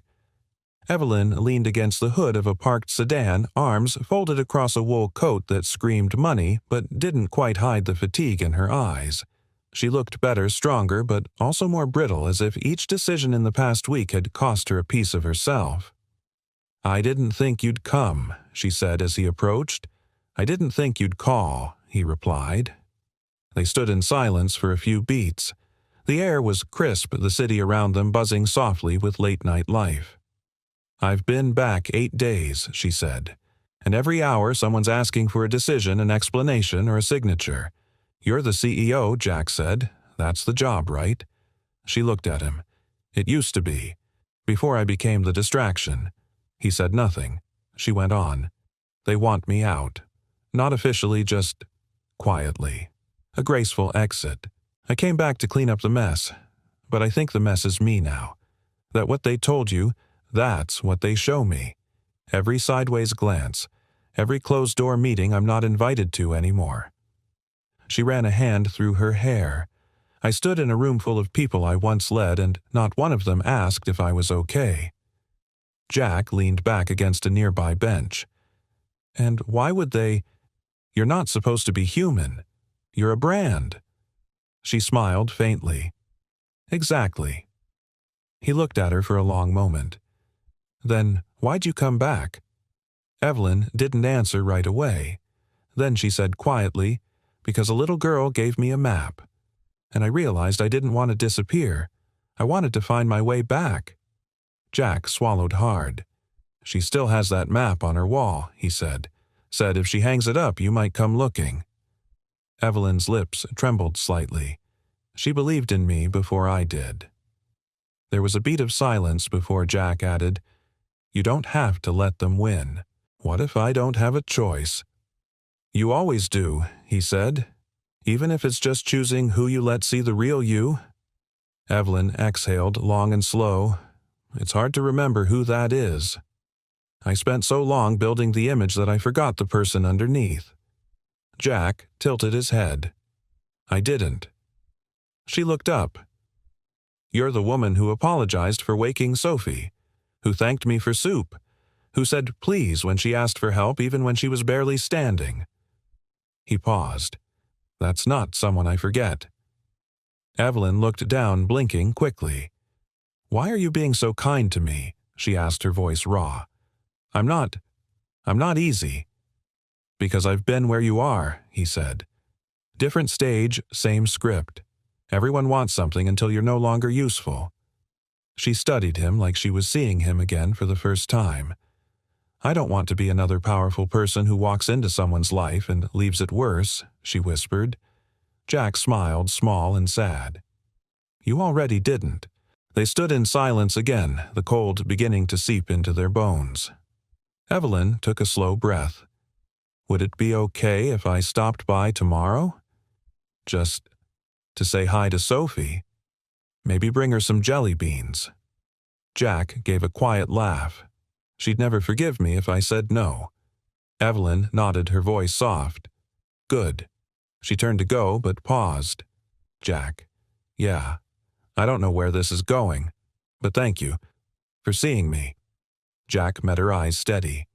"That's what we do here." She smiled, really smiled for the first time in days. And under the quiet street lamp it was clear no matter what world she belonged to by title, this was the world where she had finally been seen, not as a CEO but as a person. The apartment felt warmer that morning, though the heater hadn't changed a thing. Jack stood at the stove, flipping pancakes while Sophie decorated the table with paper flowers she had cut out before school. "She's coming today, right?" she asked, balancing on a chair to place a drawing above her place setting. He glanced at the clock. She said she'd stop by. Sophie grinned, holding up a drawing of 3 stick figures under a sun with long yellow rays. "I made us all look happy." Jack smiled, but said nothing. He didn't want to set expectations. The truth was, he didn't know if Evelyn would actually come. A part of him hoped she would. Another part prepared to explain to Sophie gently why some people made promises they couldn't keep. But at exactly 10:06, a soft knock echoed from the door. Sophie beat him to it, flinging it open like a spring breeze. Evelyn stood there in a long gray coat, holding a modest paper bag and a hesitant smile. She looked beautiful not in the polished press conference kind of way, but in the quiet way someone looks when they're where they want to be. "Hi," she said. "I come bearing jelly beans." Sophie gasped with delight and threw her arms around her. Evelyn laughed genuinely and hugged her back. "I missed you too, kiddo." Jack watched from the kitchen, his arms crossed but relaxed. She met his gaze and nodded, grateful, steady. Breakfast was a mix of clumsy pancakes, syrup-stained drawings, and Evelyn's stories told just vaguely enough to protect her world, but warmly enough to let them in. Sophie chattered, bouncing between topics with 9-year-old velocity. Evelyn followed her pace effortlessly as if she had been there all along. Jack noticed how easily she fit, how natural it felt having her back in the room. After breakfast, Evelyn stood by the window cradling a cup of coffee. Sophie had gone to change into her school clothes, humming in the bedroom. "You made this feel like home," Evelyn said softly, not looking at him. Jack leaned against the wall. "You made it easy to let you in." She smiled faintly, then turned toward him. "I didn't just come to bring jelly beans." Jack waited. Evelyn took a deep breath, the kind you take when you know something good is about to end. "I have to leave town." Jack's posture stiffened. "When?" "This afternoon." His voice was even, but the words caught. "Why, there's a meeting in Chicago with the board. They're offering me a deal control over a new foundation branch if I agree to step down quietly from corporate leadership." Jack narrowed his eyes. "And you're considering it?" Evelyn nodded. "It's the only way I can do something good with the resources I have, without being buried by their games." He studied her. "You sure this is what you want? Or is this just the best way to stop the bleeding?" "I don't know anymore," she said honestly. "All I know is I'm tired of pretending, and I want to build something that matters, Jack. Not just numbers and headlines. Something real." Jack walked over and stood beside her. "Then do it, but not because they told you to. Do it because it feels right." She looked up at him, her eyes uncertain. "I'm scared." He nodded slowly. "That means you still care." They stood quietly, shoulder to shoulder, not touching, but close enough to feel it. From the bedroom, Sophie called, "I'm ready." Evelyn glanced at the clock. "I'll walk with you." Jack picked up Sophie's backpack. Evelyn knelt down and helped the girl zip her jacket. On the sidewalk outside, Sophie looked up at Evelyn. "Are you coming back again?" Evelyn hesitated, then crouched down and gently tucked a loose strand of hair behind Sophie's ear. "I hope so," she whispered. "But if I don't, you were the best thing that happened to me this year." Sophie frowned. "Why wouldn't you come back?" Evelyn gave a small smile. "Because grown-ups sometimes take a while to figure themselves out. But you helped me start." Sophie nodded solemnly like a small sage. "Okay, but don't take too long. Our treehouse plans need 3 people." Evelyn laughed through the ache in her chest. After Sophie climbed onto the school bus, Jack and Evelyn stood in the street, the hum of city life returning around them. "So, that's it?" he asked. She looked down. "For now. You didn't have to say goodbye. Most people don't." "I'm not most people," she said, stepping closer. "You know that now?" Jack nodded. "I do." Evelyn reached into her coat pocket and handed him a folded piece of paper. "This is the real offer they gave me, the one with all the strings attached. If I sign, I disappear from headlines and they make sure I never come back." Jack looked at it, then at her. "And if you don't, I fight. In court. In public. Alone." "You wouldn't be alone," he said quietly. She searched his eyes. "Would you mean that if I had nothing? No power, no title, just me?" Jack didn't blink. "I already did." Evelyn swallowed hard. "Then, maybe. I'll wait to sign." He stepped forward, brushing her hand as he took the paper. "Whatever you choose, don't vanish again. Not without telling us where the next bus is headed." Evelyn smiled bittersweet. "Deal." Then without another word she turned and walked down the street, tall, quiet, and not running this time. Not hiding. And though Jack watched her go, there was no finality in the moment. Just a pause in a conversation not yet finished. As the wind picked up Sophie's crayon drawing above the kitchen table, fluttered in the draft from the cracked window. The little stick-figure family beneath the sun held fast, taped gently to the wall. 3 people. 1 crown. Still waiting. Still hoping. Still believing that sometimes people do come back. Jack never read the morning paper anymore, but that day the headlines came to him anyway. Mrs. Delaney, his upstairs neighbor, knocked at his door before sunrise, holding the folded newspaper in one hand and a sympathetic look in the other. "You might want to see this," she said gently. Jack took it with a nod, still rubbing sleep from his eyes. Sophie stirred behind him on the couch, wrapped like a burrito in her blanket cocoon. The apartment smelled of leftover pancakes and lemon dish soap, a quiet morning waiting to start. He unfolded the paper slowly. Evelyn Hart's secret hideaway CEO allegedly disappeared to working-class apartment after scandal. A grainy photo dominated the front page. Evelyn in his coat, Sophie holding her hand, and Jack standing right beside them on the sidewalk. His name wasn't printed, but anyone who knew him would recognize the outline, the place, the truth. His jaw clenched. The article quoted unnamed sources and leaked internal memos. Words like unstable, reckless romantic entanglement unfit for leadership were sprinkled throughout like poison. Jack didn't need to read the rest. He folded the paper without a word. "Are they going to be mean to her now?" Sophie asked quietly from the couch, her big eyes fixed on him. Jack turned. They already were. "She was trying to be nice," Sophie said. "She just wanted a minute to breathe." "I know," Jack said, sitting beside her, "but sometimes when people don't understand something good, they try to tear it apart." Sophie hugged her blanket tighter. "She didn't deserve that." "No," Jack said softly. "She didn't." That afternoon, Jack's phone buzzed. Blocked number. He let it ring the first time, and the second. On the third, he answered. "Jack, it's Tom Whitman." The name clicked instantly. Evelyn's longtime assistant. The one she said had tried to help, but was always caught between loyalty and survival. "She's okay," Tom said quickly, "physically, but she's not okay." Jack stood in the back of the auto shop wiping his hands on a rag. The article she found out an hour before it printed. The board leaked it. It was strategic. They want her to cave. Jack's voice dropped. "And will she? I don't know," Tom admitted. "But she's rattled. She hasn't said a word since she saw the photo. She just sat there staring at Sophie's map taped to her office wall." Jack closed his eyes, heart clenching. "Where is she now?" "Still in the city. Still fighting, I think. But if you can, I think she needs someone who doesn't care about the brand." Jack didn't hesitate. "Tell her I'm not hard to find."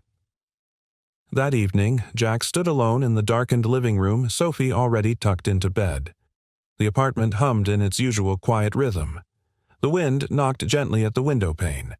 He looked down at the business card Evelyn had left behind the first time she vanished. Black with gold trim. Just a name and a number. No title, no shield. He hadn't called it, not once, until now. He picked up his phone and dialed. It rang, and rang, and rang. He was about to hang up when her voice came on low and fragile. "Jack." There was a pause on his end. Not from hesitation, but from the flood of emotions he hadn't let himself feel until now. "I saw the article," he said finally. She didn't respond. "I'm sorry they came after you like that. I thought if I stepped away quietly they'd leave me with something," she whispered. "But I was wrong. They wanted to break me. I didn't think they'd find you." Jack sighed. "That part's not on you. That part's on cowards who don't know the first thing about real strength." Evelyn exhaled shakily. "I'm scared," she admitted. "I've never been scared like this before. Not when we went public. Not when we lost funding. But now it feels personal. Like I don't know where I end and the noise begins." "You're still in there," Jack said. "Beneath the press releases and the camera flashes and the boardroom daggers. You're still the woman who apologized to my daughter for waking her up. You're still the one who shared tea and couldn't finish her soup." She laughed just barely. "That soup was awful." "It was canned," he said. "You were polite." I remember thinking she whispered that I hadn't felt safe like that in years. "You were safe," Jack said. "And you still are. But if you keep trying to play by their rules, they'll eat you alive. You need to rewrite the game." Silence. Then, "Would you help me?" He hesitated for half a beat, not from doubt, but from the weight of what that promise might mean. "Yes," he said, "but only if we do it your way. Not theirs. I don't know what my way is yet. Then we find it together. Another pause. But this one felt different, lighter. I kept Sophie's drawing, she said softly. It's the only thing in my office that reminds me who I want to be. She still thinks you'll come back. Do you? Evelyn asked, her voice almost too quiet. Jack took a breath. I don't think you ever really left. There was no reply, just a soft, steady inhale like someone breathing again for the first time. Then the line disconnected. Jack stared at the phone for a long moment, a smile tugging at the corner of his mouth. He didn't need her to say anything more.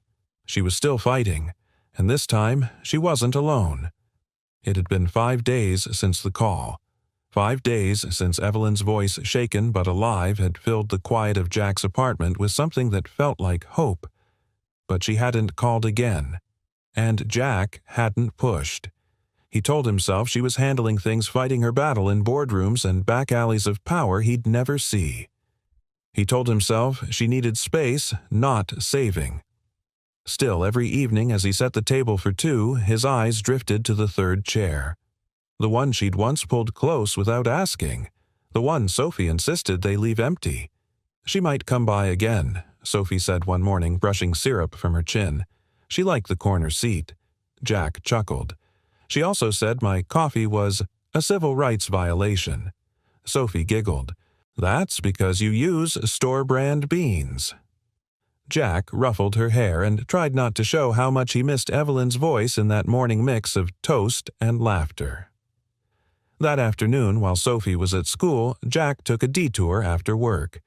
His boots crunched down the sidewalk outside the Hartwell building, a sleek tower of tinted glass and polished stone. It looked like a different planet from the world he knew. He stood across the street, hands in his pockets, watching people come and go. No one glanced up. No one noticed him. And then, on the 14th floor, he saw it. A flash of paper, a taped-up drawing. Even from that distance he could see the colorful crayon sun, the stick figures, the crown. His heart stopped. She still had the map. The next day, Sophie came home from school with a box under her arm and a proud grin on her face. We made gratitude jars today, she announced, placing the glass container on the kitchen table. Inside were small folded notes, each written in Sophie's careful block letters. Jack picked one at random and read aloud. I'm grateful for grilled cheese even when Dad burns it. Sophie shrugged. It's still crunchy. Another read, I'm grateful for Evelyn's peppermint tea. Jack paused. Sophie looked at him. Do you think she's coming back? He hesitated. I think. She's figuring some things out. I could help her figure, Sophie said confidently. I'm really good at puzzles. Jack smiled, pulled her into a one-armed hug, and kissed the top of her head. That, you are Bug. That weekend, the first snow of the season, dusted the sidewalks. Jack spent the morning fixing a leaky radiator in the apartment next door. By the time he returned, Sophie had created a makeshift tea party with her stuffed animals. Peppermint or apple spice, she asked as he walked in, holding out a chipped teacup with imaginary contents. Before he could answer, someone knocked at the door. Jack froze. Sophie beat him to it again. This time she didn't fling it open. She opened it carefully like it might be a dream. And there she was. Evelyn. Hair slightly wind-tousled, cheeks pink from the cold, a soft wool coat buttoned neatly to her chin. But the real change wasn't in how she looked, it was in her eyes. They were clear, steady. She knelt to Sophie's level and held out a real tin of peppermint tea. I heard you might need a refill. Sophie beamed and threw her arms around her. Jack stepped forward, slowly, heart thudding. Evelyn stood and met his gaze. I didn't sign it, she said. He blinked. The deal. She nodded. They gave me 3 days to reconsider. I spent them rereading Sophie's map. Jack exhaled, and I remembered what mattered. Evelyn stepped inside. Her voice was calm but laced with emotion. They'll keep coming for me. The headlines, the pressure. But I've decided I'm not leaving myself behind this time. Jack swallowed. What are you going to do? Start over, she said. Not run, not disappear. Build something from the ground up. Something honest. Sophie tugged her hand. Like our treehouse. Evelyn smiled. Exactly like that. They sat at the tiny table with imaginary tea and paper napkins, and Jack couldn't help but laugh. You know, he said, this is probably the first board meeting you've ever attended where half the attendees are plush animals. Evelyn gave him a sideways glance. It's also the first one that doesn't involve a hostile takeover. The three of them sat there for a long time, talking, laughing, sharing silence that felt like music. As the sun dipped low, casting golden light through the kitchen window, Evelyn leaned back and said, I thought I had to choose between being someone powerful and being someone real. But maybe real is powerful. Jack nodded. It always was. You just forgot. Sophie brought over her gratitude jar and placed it in front of Evelyn. You can add something, she said. We don't keep score here. Evelyn looked at the jar, then slowly tore a corner from the envelope she'd brought the tea in. She wrote something, folded it twice, and dropped it inside. Jack caught her eye. What did you write? She smiled softly. Just grateful to be seen. The table wasn't empty anymore, and it never would be again. The next morning, Jack woke to the smell of coffee, real coffee. Not his usual bargain bin grounds, but something richer, smoother. For a disoriented moment, he thought he was dreaming. Then he heard a quiet hum from the kitchen and the soft clink of ceramic. Evelyn. She was barefoot, hair tucked behind her ears, pouring 2 cups with the ease of someone who belonged. Jack leaned against the doorframe and watched. You always make yourself at home in other people's kitchens. She turned, arching a brow. Only in kitchens with leaky faucets and subpar coffee filters. He grinned. You fix the filter, I own 17 hotels. I can manage a drip machine. They sat at the table, the third chair Sophie's still empty while she slept in. Evelyn cupped her hands around the mug, not sipping yet. She seemed hesitant, thoughtful, like she was holding back a tide. Jack leaned in. You didn't come back just to make coffee, did you? Evelyn sighed, her smile fading. No, I came because I need to ask you something. He braced. What is it? She pulled a folded document from her coat pocket and laid it on the table. It was an official board resolution. Hartwell's seal stamped in gold. A clause highlighted in yellow ink. Conduct unbecoming or behavior that compromises brand image. Jack skimmed the paragraph. They're threatening you again. They're planning to force a vote. This time it's not about my leadership. It's about my personal choices. His eyes narrowed. Us. She nodded. The photo. The story. The fact that I disappeared into the life of a single dad with no corporate connections. Jack's jaw tightened.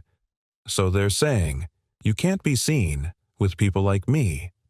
They're saying, I'm a liability. That I've made myself too accessible, too ordinary. They're using words like emotionally compromised, unsuitable for visibility, and optics liability. He pushed the paper back toward her. You don't need my permission to walk away from them. I'm not asking permission, she said. I'm asking if I walk away. Will you be there when I land? That question, so simple yet so heavy, hung between them. Jack stared at her, at the woman who had once hidden in the shadows of a bus stop, who had wept quietly into a borrowed blanket, who had served imaginary tea to a little girl who'd claimed her as family. Evelyn, he said softly, you walked away once already. And we never closed the door. She blinked. So you'd still have me knowing what they're saying. He gave a half laugh. What they're saying doesn't scare me. What scares me is that you'd believe them. Evelyn dropped her gaze, biting her lip. I don't. Not anymore. But I also don't want to be the reason your life gets complicated. Jack shrugged. It already was. Then you showed up and gave it meaning. She reached across the table, covering his hand with hers. Then I need to tell the board that I'm stepping down, she said. Jack's brows lifted. Stepping down. Like permanently, she nodded. They want me to disappear into the Foundation quietly. Fine, I'll do it. But not because they bullied me. Because I'm choosing a life with value beyond visibility. I want to build things from the ground up again. Truthfully, simply. Jack nodded slowly. You sure? No, she said honestly. But I've never been more ready. That afternoon, the storm broke. News alerts hit every platform at once. Evelyn Hart steps down from Hartwell International in a stunning move, sources say. Personal scandal. Prompted exit, CEO, allegedly, emotionally compromised. Who is Jack Miller, the man in the CEO's final photo? His name was everywhere. His photo, grainy distant, was in the corner of the coverage. And so was Sophie's. Jack stood in the corner of the living room phone in hand heart racing. Sophie, sitting cross-legged on the couch, looked up from her coloring. Did something bad happen? He shook his head, slow and steady. No bug. Just a lot of people paying attention now. Because of Evelyn. Yeah. She was quiet a moment, then asked, Do you still want her to come over for grilled cheese tonight? He smiled, more than ever. She arrived at dusk, not in a black car or with a briefcase, but on foot, wearing jeans, a soft sweater, and carrying a paper bag of groceries. I brought the good cheese, she said. Jack let her in. She kissed Sophie on the forehead, set the bag on the counter, and turned to him. You okay? She asked. I should be asking you that. I was expecting the storm, she said. I just didn't expect to feel lighter afterward. He stepped toward her. Because it's over. Because I didn't cave. They cooked together, laughing, burning one sandwich, feeding Sophie bites off the spatula. It wasn't glamorous, it wasn't clean, but it was real. After dinner, they sat on the couch, Sophie asleep between them. Evelyn leaned her head on Jack's shoulder.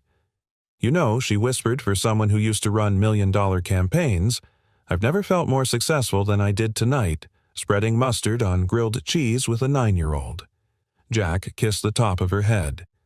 That's because this is the first time you didn't have to perform for anyone. She nodded, eyes closing. And in that moment, quiet, unguarded Evelyn Hart was no longer a CEO, no longer a headline, no longer a public figure with a reputation to shield. She was just a woman, resting against the man who had seen her first in the dark before the world remembered her name. And for the first time, she wasn't afraid of being ordinary. Jack hadn't expected things to change so quickly, but they did. The Monday after Evelyn's announcement, the world around him tilted. It started with whispers at the auto shop jokes at first, then curious glances. You're the guy from the photo, right? One customer asked, trying too hard to sound casual. Another mechanic nudged him during a break, grinning. Didn't know you had billionaire taste, Miller. Jack kept his replies short, his head down. The world loved a story like this, a single dad and a CEO, but they didn't see the nights when he stayed awake wondering if she regretted everything. If walking away from Hartwell would cost her more than she had bargained for. But Evelyn, in her own way, held steady. She didn't vanish again. Instead, she returned to Jack and Sophie's life not as a headline, but as a real person, stubborn, determined, and imperfect. She was there for dinners, for school drop-offs, for quiet walks through the park with Sophie holding both their hands. She started writing ideas for a non-profit on Jack's kitchen counter, with Sophie doodling stars around the margins. Still, Jack felt it, that slow friction of two worlds brushing against each other. He'd grown up around people who fixed things with their hands. She had grown up in rooms where people were taught to fix things with money strategy spin. And while Evelyn had chosen this new path freely, her past still lingered like a shadow. That Friday, as they sat around the table for dinner, Evelyn slicing apples while Sophie recited a story she'd written, Jack noticed Evelyn's phone vibrating face down on the counter. She hadn't touched it all evening. You gonna get that? He asked. Evelyn glanced at the screen, then shook her head. It's a reporter. Again. Probably about the Foundation launch next week. You sure you're ready to be in the spotlight again? Jack asked gently. Evelyn paused, then said, "This time, it's on my terms." But Jack wasn't just talking about press conferences. He meant this odd, beautiful triangle of man, woman, and child stitched together by chance and choice.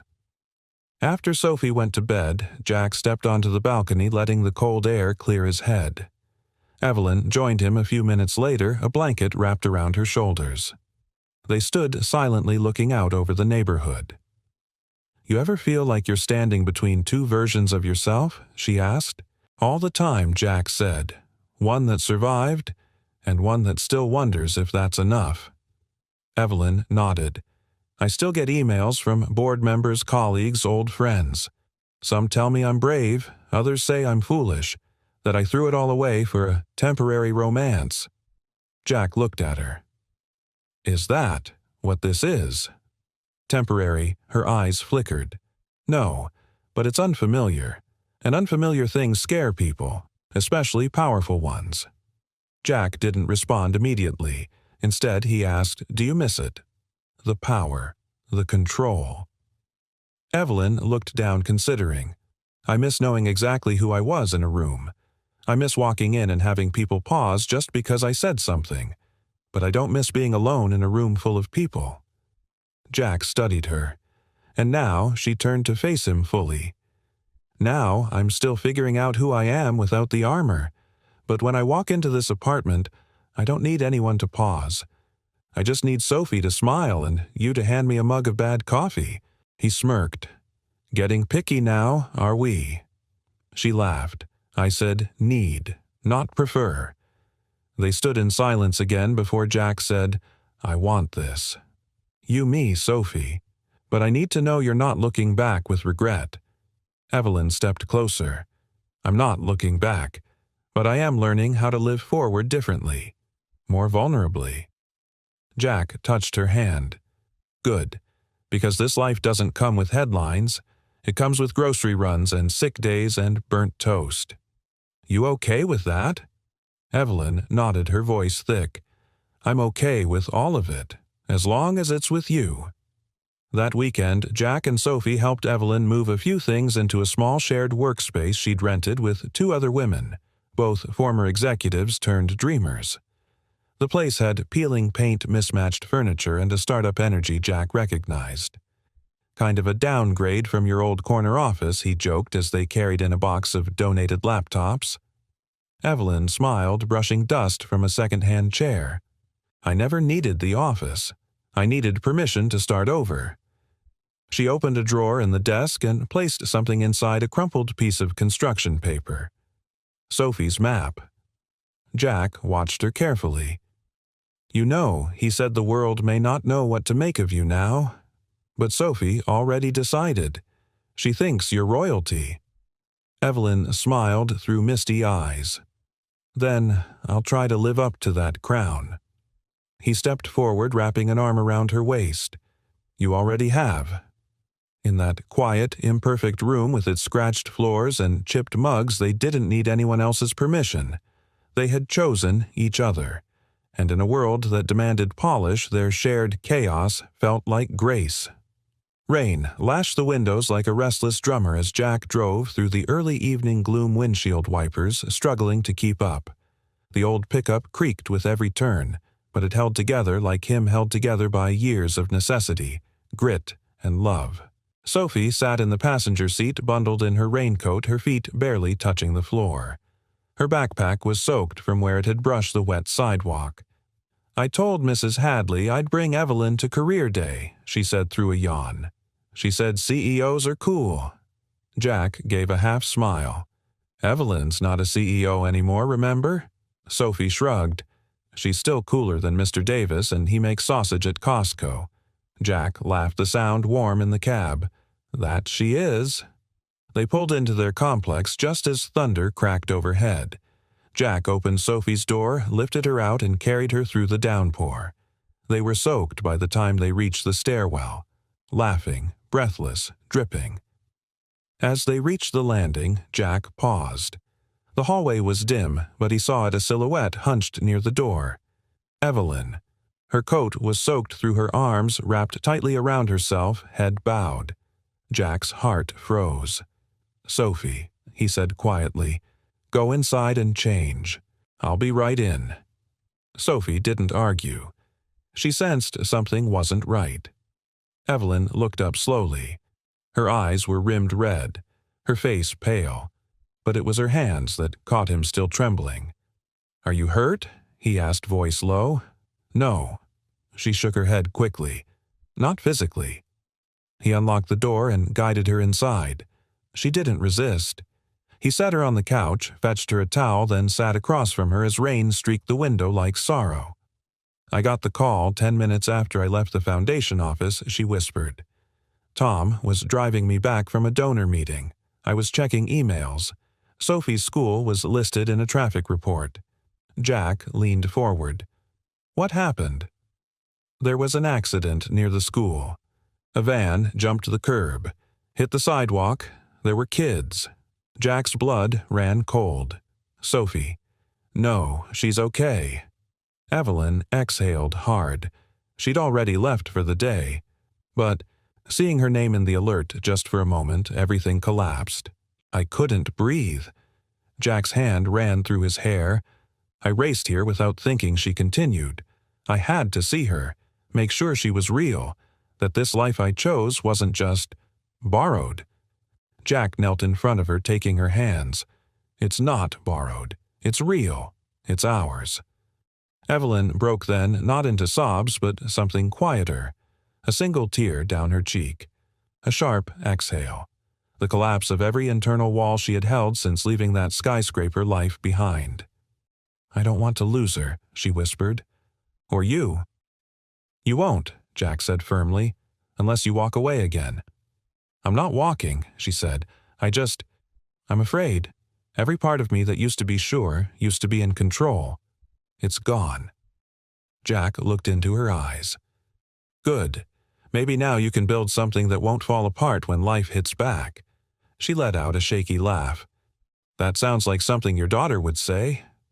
"Probably." He helped her up and into the bedroom where Sophie was already tucked in, pretending to be asleep. But when Evelyn leaned over to brush a hand through her hair, Sophie whispered, "I knew you'd come." Evelyn kissed her forehead. "I'll always come." Later that night, as Evelyn sat curled on the couch wrapped in one of Jack's old flannel shirts, she looked around the modest apartment. There were no polished floors, no private elevators, no designer wine racks. But there was something stronger than any of that. Roots. "I've been so many things," she murmured. A daughter they dressed like a doll. A student who couldn't fail. A CEO who didn't have permission to cry. And now, for the first time, I'm just a person. And it terrifies me. Jack leaned beside her, their knees brushing. "You're allowed to be terrified, but you're not allowed to give up." She nodded. "So what now?" "You stop surviving," he said, "and start choosing." Evelyn turned toward him. "Then I choose this. I choose you. I choose Sophie. I choose late dinners and cold coffee and mismatched socks. I choose every part of this chaos if it means I get to come home to something real."